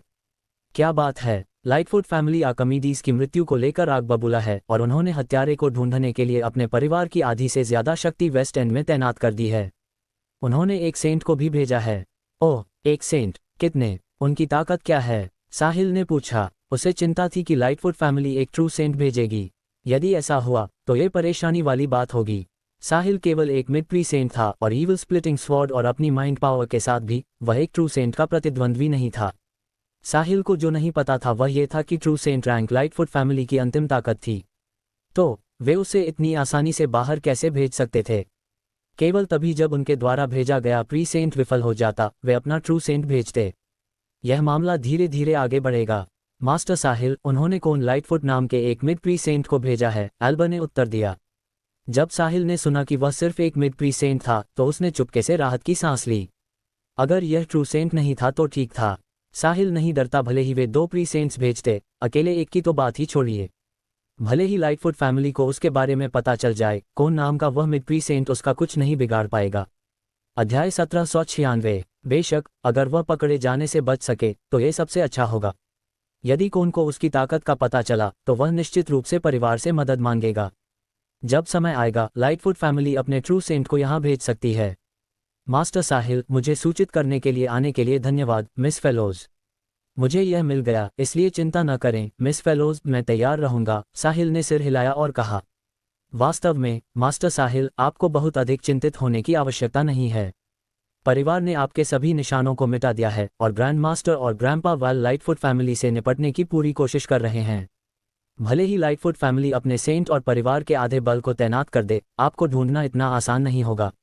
जब तक ऐसा होगा तब तक आप अपना कार्य पूरा कर चुके होंगे, एल्बर ने जोड़ा। साहिल को ये बताने के लिए दौड़ने का उसका कारण साहिल को मानसिक रूप से तैयार करना था कि वह फिलहाल बाहर न जाए। यदि लाइटफुट फैमिली को साहिल मिल गया तो वे निश्चित रूप से अपना ट्रू सेंट भेजेंगे। उस समय जब तक साहिल अपने मास्टर से मदद के लिए बाहर आने के लिए नहीं कहता, अन्यथा लाइटफुट फैमिली से निपटना असंभव होगा। यदि साहिल के मास्टर जल्दी बाहर आ गए तो क्या इसका मतलब यह नहीं होगा कि वह अपने मिशन में विफल रहा? यदि साहिल परीक्षण में विफल रहा तो क्या वह फेलोज फैमिली की मदद करेगा? एल्बर को इसकी भी चिंता थी। दूसरे, वह साहिल को यह बताना चाहती थी कि फेलोज फैमिली उसकी मदद करने के लिए वह सब कुछ कर रही है जो वे कर सकते हैं ताकि साहिल का फेलोज फैमिली के प्रति लगाव बढ़ जाए। फिर जब भविष्य में फेलोज फैमिली की मदद करने की उसकी बारी आएगी तो वह कोई कसर नहीं छोड़ेगा। मैं सोच रहा था कि लाइटफुट फैमिली ने अब तक मुझसे संपर्क क्यों नहीं किया, क्योंकि वे इतना बड़ा परिवार हैं और सेंट्रल सेक्रेट कॉन्टिनेंट के मूल निवासी भी हैं। पता चला कि रोल्ड अंधेरे में मेरी मदद कर रहा है। जब यह मामला खत्म हो जाएगा तो मैं निश्चित रूप से उसके प्रति अपना आभार व्यक्त करूंगा, साहिल ने अचानक कहा। मास्टर साहिल, आपका स्वागत है। ये वे चीजें हैं जो हमें करनी चाहिए। यदि और कुछ नहीं है तो मैं पहले काम पर जाऊंगी। मास्टर साहिल, इस दौरान बाहर न निकलने की कोशिश करें। लाइटफुट फैमिली के लोग पहले ही इस बड़े व्यापार क्षेत्र में दिखाई दे चुके हैं। मिस फेलोज, चिंता न करें, मैं बाहर नहीं जाऊंगा और कृपया रोल्ड को बताएं कि फेलोज फैमिली ने जो कुछ भी किया है मैं उसे याद रखूंगा। मैं, साहिल खुराना, कोई एहसान फरामोश व्यक्ति नहीं हूं। आप भविष्य में खुद इसे देखेंगी, साहिल ने गंभीरता से कहा। यही वह प्रतिक्रिया थी जो एल्बर चाहती थी। साहिल से सकारात्मक उत्तर मिलने के बाद वह अपनी विदाई देने के बाद मुड़ी और चली गई, अपना काम जारी रखते हुए। ईस्ट लीग ट्रेडिंग कंपनी के मुख्यालय का नवीनीकरण पहले से ही चल रहा था। इसके अलावा वे शाखाएं भी खरीद रहे थे। हालांकि वे पर्याप्त तेजी से आगे नहीं बढ़ रहे थे। आखिरकार उन्हें वास्तविक स्थल की जांच करने के लिए किसी को भेजना पड़ा। उन्हें सबसे समृद्ध स्थान की आवश्यकता थी, इसलिए वे आंख बंद करके संपत्ति नहीं खरीद सकते थे। अन्यथा पैसा खर्च करने के बाद भी यह वांछित प्रभाव प्राप्त नहीं करेगा। साहिल को ईस्ट लीग ट्रेडिंग कंपनी के पास कम से कम एक मुख्यालय और 300 शाखाएं होनी चाहिए जो सामान्य रूप से संचालित हो सकें। तब उसका कार्य पूरा माना जाएगा। उसके पास पहले से ही मुख्यालय था। उसने लगभग 100 शाखाएं भी खरीदी थीं, इसलिए अब उसे 200 और चाहिए थीं। उनमें से कई कमर्शियल फर्म्स थीं जो काम करना जारी नहीं रख सकती थीं और स्थान भी खराब नहीं थे, जिसका अर्थ था कि वे नवीनीकरण पर समय बचा सकते थे। एल्बर भी जल्द से जल्द कार्य पूरा करना चाहती थी। अगले कुछ दिनों में वेस्ट एंड में तनाव बना रहा। इतने दिनों की जांच के बाद लाइटफुट फैमिली को कुछ ऐसे लोग मिले जो नीलामी स्थल पर साहिल के बहुत करीब बैठे थे और उनसे पता चला कि साहिल कैसा दिखता है। फिर उन्हें उसकी छवि बनाने के लिए एक पेंटर मिला और हर बड़े व्यापार क्षेत्र में गिरफ्तारी वारंट जारी किए। हालांकि चित्र 100% साहिल जैसा नहीं दिखता था और यह केवल लगभग 90% समान था, फिर भी ये पर्याप्त से अधिक था। जो कोई भी साहिल को देखेगा उसे 100 मिलियन स्टार डॉलर्स का इनाम दिया जाएगा और यदि वे साहिल की रिपोर्ट लाइटफुट फैमिली को करते हैं तो उन्हें लाइटफुट फैमिली से एक उपकार मिलेगा। इतने बड़े इनाम की पेशकश के साथ इसने तुरंत अनगिनत लोगों को भाग लेने के लिए आकर्षित किया। ये कहा जा सकता था कि पूरा वेस्ट एंड और यहाँ तक कि पूरा central sacred continent Lightfoot family के जासूसों से भरा हुआ था। सौभाग्य से साहिल यहाँ आने के बाद से बाहर नहीं गया था। अध्याय 1797। साहिल के चित्र सेंट्रल सेक्रेड कॉन्टिनेंट के सभी व्यापार क्षेत्रों में प्रसारित होने लगे। फिजिकल और इलेक्ट्रॉनिक दोनों संस्करण उपलब्ध थे। चित्र के नीचे पाठ के 2 पैराग्राफ भी थे। वांटेड, साहिल खुराना, पुरुष, अनुमानित आयु 1000 वर्ष के भीतर। ये व्यक्ति लाइटफुट फैमिली के फर्स्ट इन लाइन है। आर्किमिडीज लाइटफुट की आकस्मिक मृत्यु से संबंधित है। लाइटफुट फैमिली इसके द्वारा वारंट जारी कर रही है। जो कोई भी इस व्यक्ति को देखता है, चाहे वे कोई भी हो, उन्हें 100 मिलियन स्टार डॉलर्स और लाइटफुट फैमिली से एक महत्वपूर्ण उपकार का इनाम दिया जाएगा, एक बार जब इसे वैध होने के लिए सत्यापित कर लिया जाए। यदि कोई साहिल को जिंदा पकड़ने और लाइटफुट फैमिली के पास लाने में कामयाब होता है तो उन्हें 10 बिलियन स्टार डॉलर्स का इनाम और लाइटफुट फैमिली से 3 उपकार मिलेंगे। चूंकि साहिल हर किसी की पहचान से बचने के लिए भेष बदल सकता है, इसलिए जब तक आपको साहिल जैसा कोई व्यक्ति मिल जाता है, आप लाइटफुट फैमिली को जानकारी प्रदान कर सकते हैं। चाहे वह साहिल हो या ना हो, आपको फिर भी तदनुसार पुरस्कृत किया जाएगा। बेशक, कृपया सचेत रहें, यदि लाइटफुट फैमिली को पता चलता है कि इनाम पाने के लिए रिपोर्ट रची गई थी, तो लाइटफुट फैमिली को निर्दयी होने के लिए दोष न दें। Closing square bracket. जैसे ही लाइटफुट फैमिली का वारंट निकला, इसने तुरंत भारी मात्रा में ध्यान आकर्षित किया। 10 बिलियन स्टार डॉलर्स गॉन थे। जिस चीज ने वास्तव में सबका ध्यान खींचा वह थी लाइटफुट फैमिली द्वारा वादा किए गए 3 महत्वपूर्ण उपकार। Lightfoot family central sacred continent की शीर्ष 5 ट्रेडिंग कंपनीज में से एक थी। वे स्प्लेंडर के पीछे के वास्तविक नियंत्रक थे और उनके पास कई सेंट रेल्म ग्रैंड मास्टर्स थे। इसके अलावा उनके पास 1 से अधिक ट्रू सेंट्स थे। वे पूरे स्टार किंगडम में भी शीर्ष स्थान पर थे। यदि कोई उनसे 3 उपकार प्राप्त कर सकता है तो वह स्टार किंगडम में वह सब कुछ कर सकता है जो वह चाहता है, जब तक कि वह उन ताकतों को नाराज न करे जो लाइटफुट फैमिली से अधिक शक्तिशाली हैं। सबसे महत्वपूर्ण बात यह है कि लाइटफुट फैमिली द्वारा जारी वारंट में कहा गया था कि हर कोई भाग लेने के लिए पात्र है। कई लोग जिनका उनके दुश्मनों द्वारा शिकार किया जा रहा था, साथ ही साथ वे अपराधी जो सरकार द्वारा वांछित थे, उन्होंने अपना मौका देखा। यदि उन्होंने लाइटफुट फैमिली को साहिल को ढूंढने, उसे पकड़ने और उसे लाइटफुट फैमिली के पास लाने में मदद की, तो क्या इसका मतलब ये था कि वे अपनी नियति बदल सकते थे और भगोड़े का जीवन जीना बंद कर सकते थे? ये बहुत लुभावना था। ये बहुत लुभावना था। हर समय छिपने और लगातार डर में जीने की तुलना में इस पर दांव लगाना बेहतर होगा। उन्हें यह मौका हर दिन नहीं मिलता था। यदि वे इसे चूक गए तो उन्हें यह अवसर फिर कभी नहीं मिलेगा। इसके अलावा क्या वारंट में यह नहीं कहा गया था कि साहिल केवल 1000 साल का है? वह बहुत छोटा था, इसलिए वह बहुत मजबूत नहीं होगा। यदि वे भाग्यशाली रहे तो साहिल को पकड़ना आसान होगा। इसलिए एक बार जब लाइटफुट फैमिली ने यह वारंट जारी किया तो सेंट्रल सेक्रेड कॉन्टिनेंट के अनगिनत अपराधी वेस्ट एंड की ओर उमड़ने लगे। साथ ही जैसे जैसे खबर फैली, स्टार किंगडम के वांछित अपराधी भी वेस्ट एंड की ओर चल पड़े। सिर्फ वे ही नहीं, बल्कि मध्यम से छोटी ताकतों ने भी साहिल की तलाश शुरू करने के लिए लोगों को भेजा। कोई भी लाइटफुट फैमिली के साथ घनिष्ठ संबंध बनाने का मौका नहीं चूकना चाहता था। इससे स्पष्ट रूप से पता चलता था कि लाइटफुट फैमिली की शक्ति इतनी मजबूत थी कि वह इतने सारे समर्थकों को इकट्ठा करने में सक्षम थी।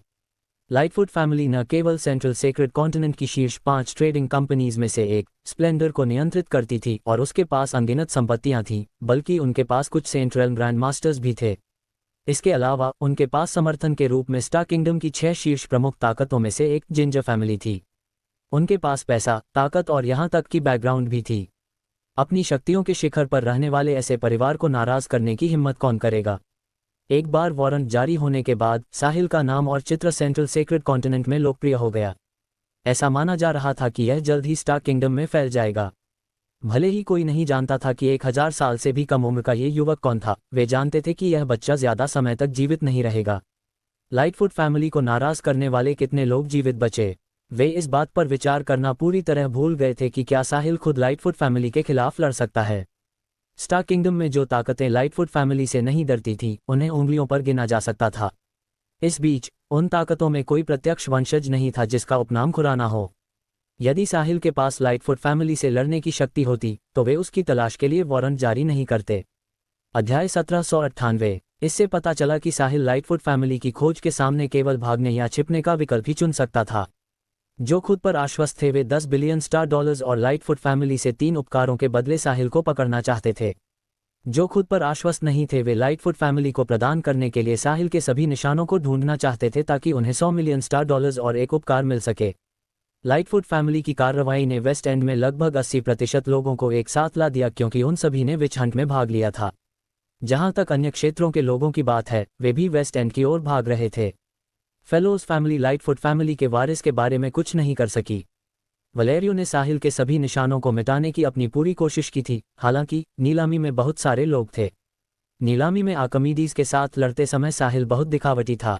उन्होंने एक मड लेवल सोलबाउंड वेपन को 11 ट्रिलियन स्टार डॉलर्स की आसमान छूती कीमत तक पहुंचाया, जो इसकी मूल कीमत से 10 गुना अधिक थी।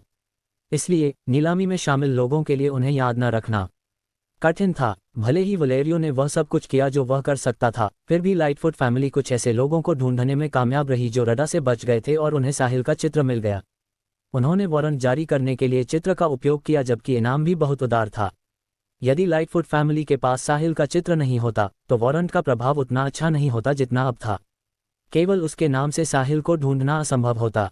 साथ ही साहिल हमेशा अपना नाम बदल सकता था।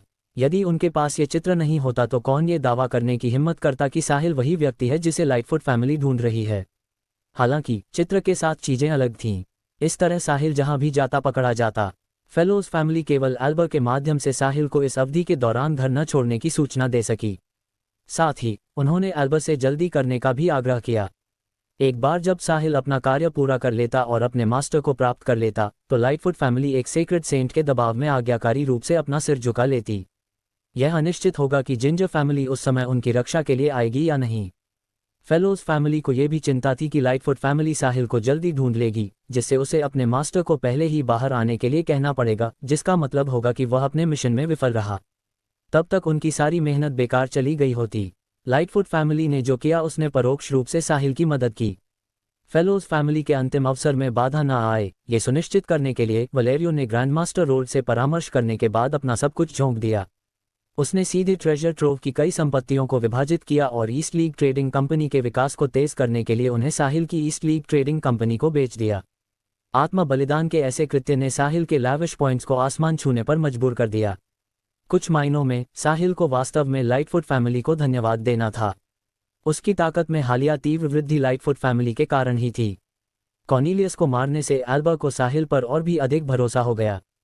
फिर क्रोधित आर्किमिडीज ने साहिल को एक बार में 11 ट्रिलियन स्टार डॉलर्स खर्च करने की अनुमति दी, सीधे मिड सॉवरन रैंक से saint realm beginner pre saint rank तक पहुंचते हुए। ये छलांग स्टार किंगडम के इतिहास में दर्ज हो गई। उसके बाद उसने आर्किमिडीज को मार डाला और लाइटफुट फैमिली को हत्यारे की तलाश में पूरी शक्ति के साथ निकलने पर मजबूर कर दिया। फेलोज फैमिली को फिर से संकट महसूस हुआ, इसलिए उन्होंने साहिल की मदद करने का त्वरित और दृढ़ निर्णय लिया। अध्याय 1799। बाहर के तूफान ने साहिल को परेशान नहीं किया। इस क्षण वह अपने कमरे में खुद ही मुस्कुरा रहा था। उसके ऐसा होने का कारण उसके सामने वाला सिस्टम पैनल था। Balance 9 quadrillion 957 trillion 116 billion 452 million star dollars. Body pre saint level 10। आप 1 मिलियन लैविश पॉइंट्स का उपयोग करके एक लेवल अपग्रेड कर सकते हैं। Mind pre-Saint level 10। आप 1 मिलियन लैविश पॉइंट्स का उपयोग करके अपग्रेड कर सकते हैं। Combat partial true saint rank. Combat skills Void Punch Perfection, Air Crushing Slap Perfection, Evil Splitting Sword Technique Perfection.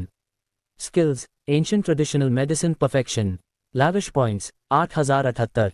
कितना समय हुआ था? साहिल की ताकत पहले ही पार्शियल ट्रू सेंट रैंक में अपग्रेड हो चुकी थी। उसे भी इसके इतनी जल्दी होने की उम्मीद नहीं थी। शुरुआत में उसने सोचा था कि उसके लाविश पॉइंट्स की वृद्धि धीरे धीरे कम हो जाएगी।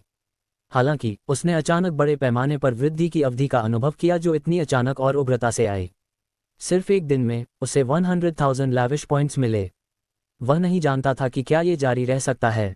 यदि यह इसी तरह आगे बढ़ता रहा तो उसे केवल 10 दिनों में 1,000,000 लैविश पॉइंट्स मिल जाएंगे। फिर वह अपने बॉडी को अपग्रेड करेगा और एक ट्रू सेंट बन जाएगा। यदि ऐसा हुआ तो उसे लाइटफुट फैमिली से डरने की ज़रूरत नहीं होगी। भले ही लाइटफुट फैमिली के 2 ट्रू सेंट्स उसके पास आएं, फिर भी वह भाग सकता है, भले ही वह उन्हें हरा न सके। ये सच्ची निडरता थी। साहिल केवल इसके बारे में सोचकर ही उत्साहित था। उसने सही योजना चुनी थी। उसने एक नकली सेक्रेड सेंट मास्टर बनाया और फिर इस नकली मास्टर को विश्वसनीय दिखाने के लिए हर तरह की चालों का इस्तेमाल किया। साथ ही फेलोज फैमिली को अपने संकट से बाहर निकलने में मदद करने के लिए एक सीक्रेट सेंट की आवश्यकता थी। यही कारण था कि वे अब उसकी मदद करने के लिए वह सब कुछ कर रहे थे जो वे कर सकते थे।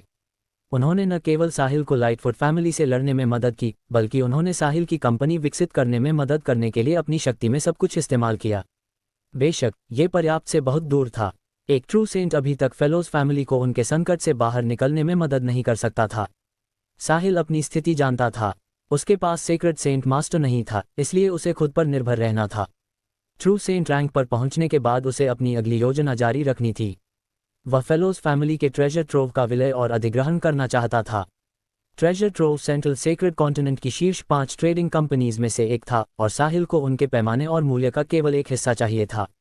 उस तरह वह करोड़ों लाविश पॉइंट्स प्राप्त कर सकता था, एक उल्कापिंड की तरह उदय का आनंद ले सकता था और स्टार किंगडम में सबसे मजबूत लड़ाकू शक्ति एक सेक्रेट सेंट बन सकता था।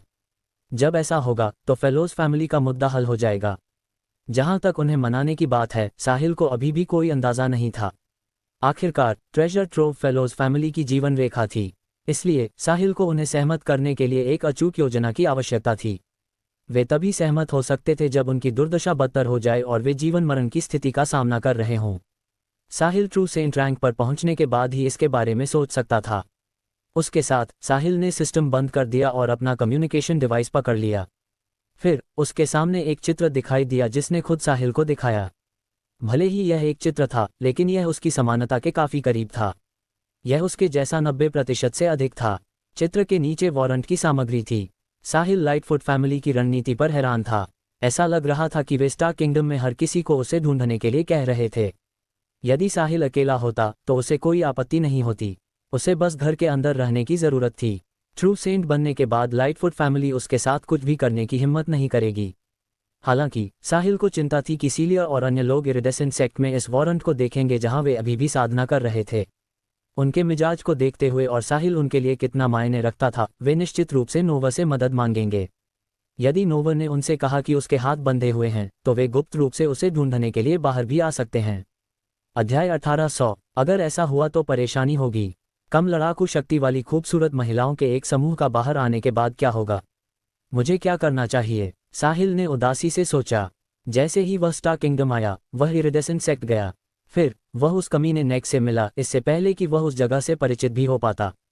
इसके बाद सेलेस्ट को सजा दी गई और उसे भी इरिडेसेंट सेक्ट छोड़ने के लिए मजबूर किया गया, जिससे वह सीलिया और अन्य लोगों के साथ एक संचार उपकरण नहीं छोड़ सका। इसलिए वह उनसे संपर्क भी नहीं कर सकता था, भले ही वह चाहता हो। इस बीच सेलेस्ट ने उसे वह संचार उपकरण दिया था जो उसके पास अभी था। हालांकि वह सेलेस्ट से भी संपर्क नहीं कर सका क्योंकि वह आइस कैबिन में थी। साहिल को उस समय समझ नहीं आ रहा था कि क्या किया जाए। वह केवल यही आशा कर सकता था कि सीलिया और अन्य लोग साधना में इतने व्यस्त थे कि उन्होंने वारंट नहीं देखा। लेकिन क्या होगा अगर उन्होंने देख लिया? साहिल ने सोचा कि वह इस पर दांव नहीं लगा सकता। उसने जिस कारण से इतनी मेहनत की थी, उसका एक बड़ा हिस्सा सीलिया और अन्य लोगों के लिए था। यदि वे आसपास नहीं थे तो उसके सीक्रेट सेंट होने का क्या मतलब था? क्या मुझे इरिडेसेंट सेक्ट वापस छिपकर जाना चाहिए? साहिल को अचानक ये विचार आया।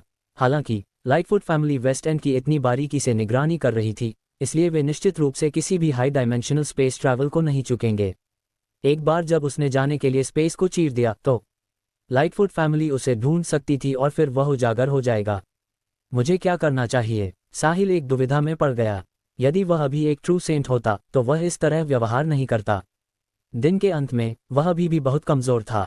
लाइटफुट फैमिली के 2 ट्रू सेंट्स की तुलना में एक पार्शल सेंट अभी भी बहुत कमजोर था। जब साहिल इस दुविधा में था, स्टार किंगडम में स्टार कॉन्टिनेंट, यही वह जगह थी जहां स्टार मैंशन स्थित था। इस क्षण स्टार मैंशन का युवा प्रमुख अमाडी अपने हाथ में लिए हुए चित्र को टकटकी लगाकर देख रहा था। अगर यह साहिल नहीं है तो यह व्यक्ति कौन है? वह साहिल के लिए लाइटफुट फैमिली द्वारा जारी वारंट को पकड़े हुए था। स्टार किंगडम के भीतर किसी भी शीर्ष क्रम की ताकत को लाइटफुट फैमिली जैसी प्रमुख ताकत से लगभग तुरंत ही समाचार मिल जाएगा। बेशक स्टार मैंशन भी इसका अपवाद नहीं था। हालांकि अमाडी समझ नहीं पा रहा था साहिल से अलग हुए उसे कितना समय हुआ था। इसके बावजूद उसने ऐसा हंगामा खड़ा कर दिया था। उसने लाइटफुट फैमिली के व्यवसाय में हस्तक्षेप करने की भी हिम्मत की। अमाडी के लिए यह एक बहुत ही साहसिक कदम था। स्टार मैंशन को भी लाइटफुट फैमिली को नाराज करने के बारे में 2 बार सोचना होगा। साहिल एक लो सिविलाइजेशन से था, तो उसकी लाइटफुट फैमिली को नाराज करने की हिम्मत कैसे हुई? क्या वह मरना चाहता था? अमाडी को इस बात पर कोई संदेह नहीं था कि चित्र में दिख रहा व्यक्ति साहिल ही था। स्टार किंगडम में ऐसे लोग थे जो एक जैसे दिखते थे, लेकिन जो लगभग एक जैसे दिखते थे और यहाँ तक कि जिनका नाम भी एक ही था, वे बहुत दुर्लभ थे। इसके बाद अमाडी इरिडेसेंट सेक्ट गया। उसे संप्रदाय की प्रमुख नोवा से पता चला कि साहिल सेंट्रल सेक्रेड कॉन्टिनेंट गया था। उसे मिली जानकारी को जोड़ने के बाद अमाडी को यकीन हो गया कि लाइटफुट फैमिली के वारंट पर जो व्यक्ति था वह वही साहिल था जिसे वह जानता था। संकट का समय। अमाडी ने लाचारी से मन ही मन सोचा। एम्स सेलेस्ट के शिक्षक ने उन्हें सजा के तौर पर आइस कैवन में भेज दिया था, इसलिए उनका जीवन मूल रूप से बर्बाद हो गया था। स्टार मैंशन अब उन्हें बचा भी नहीं सकता था।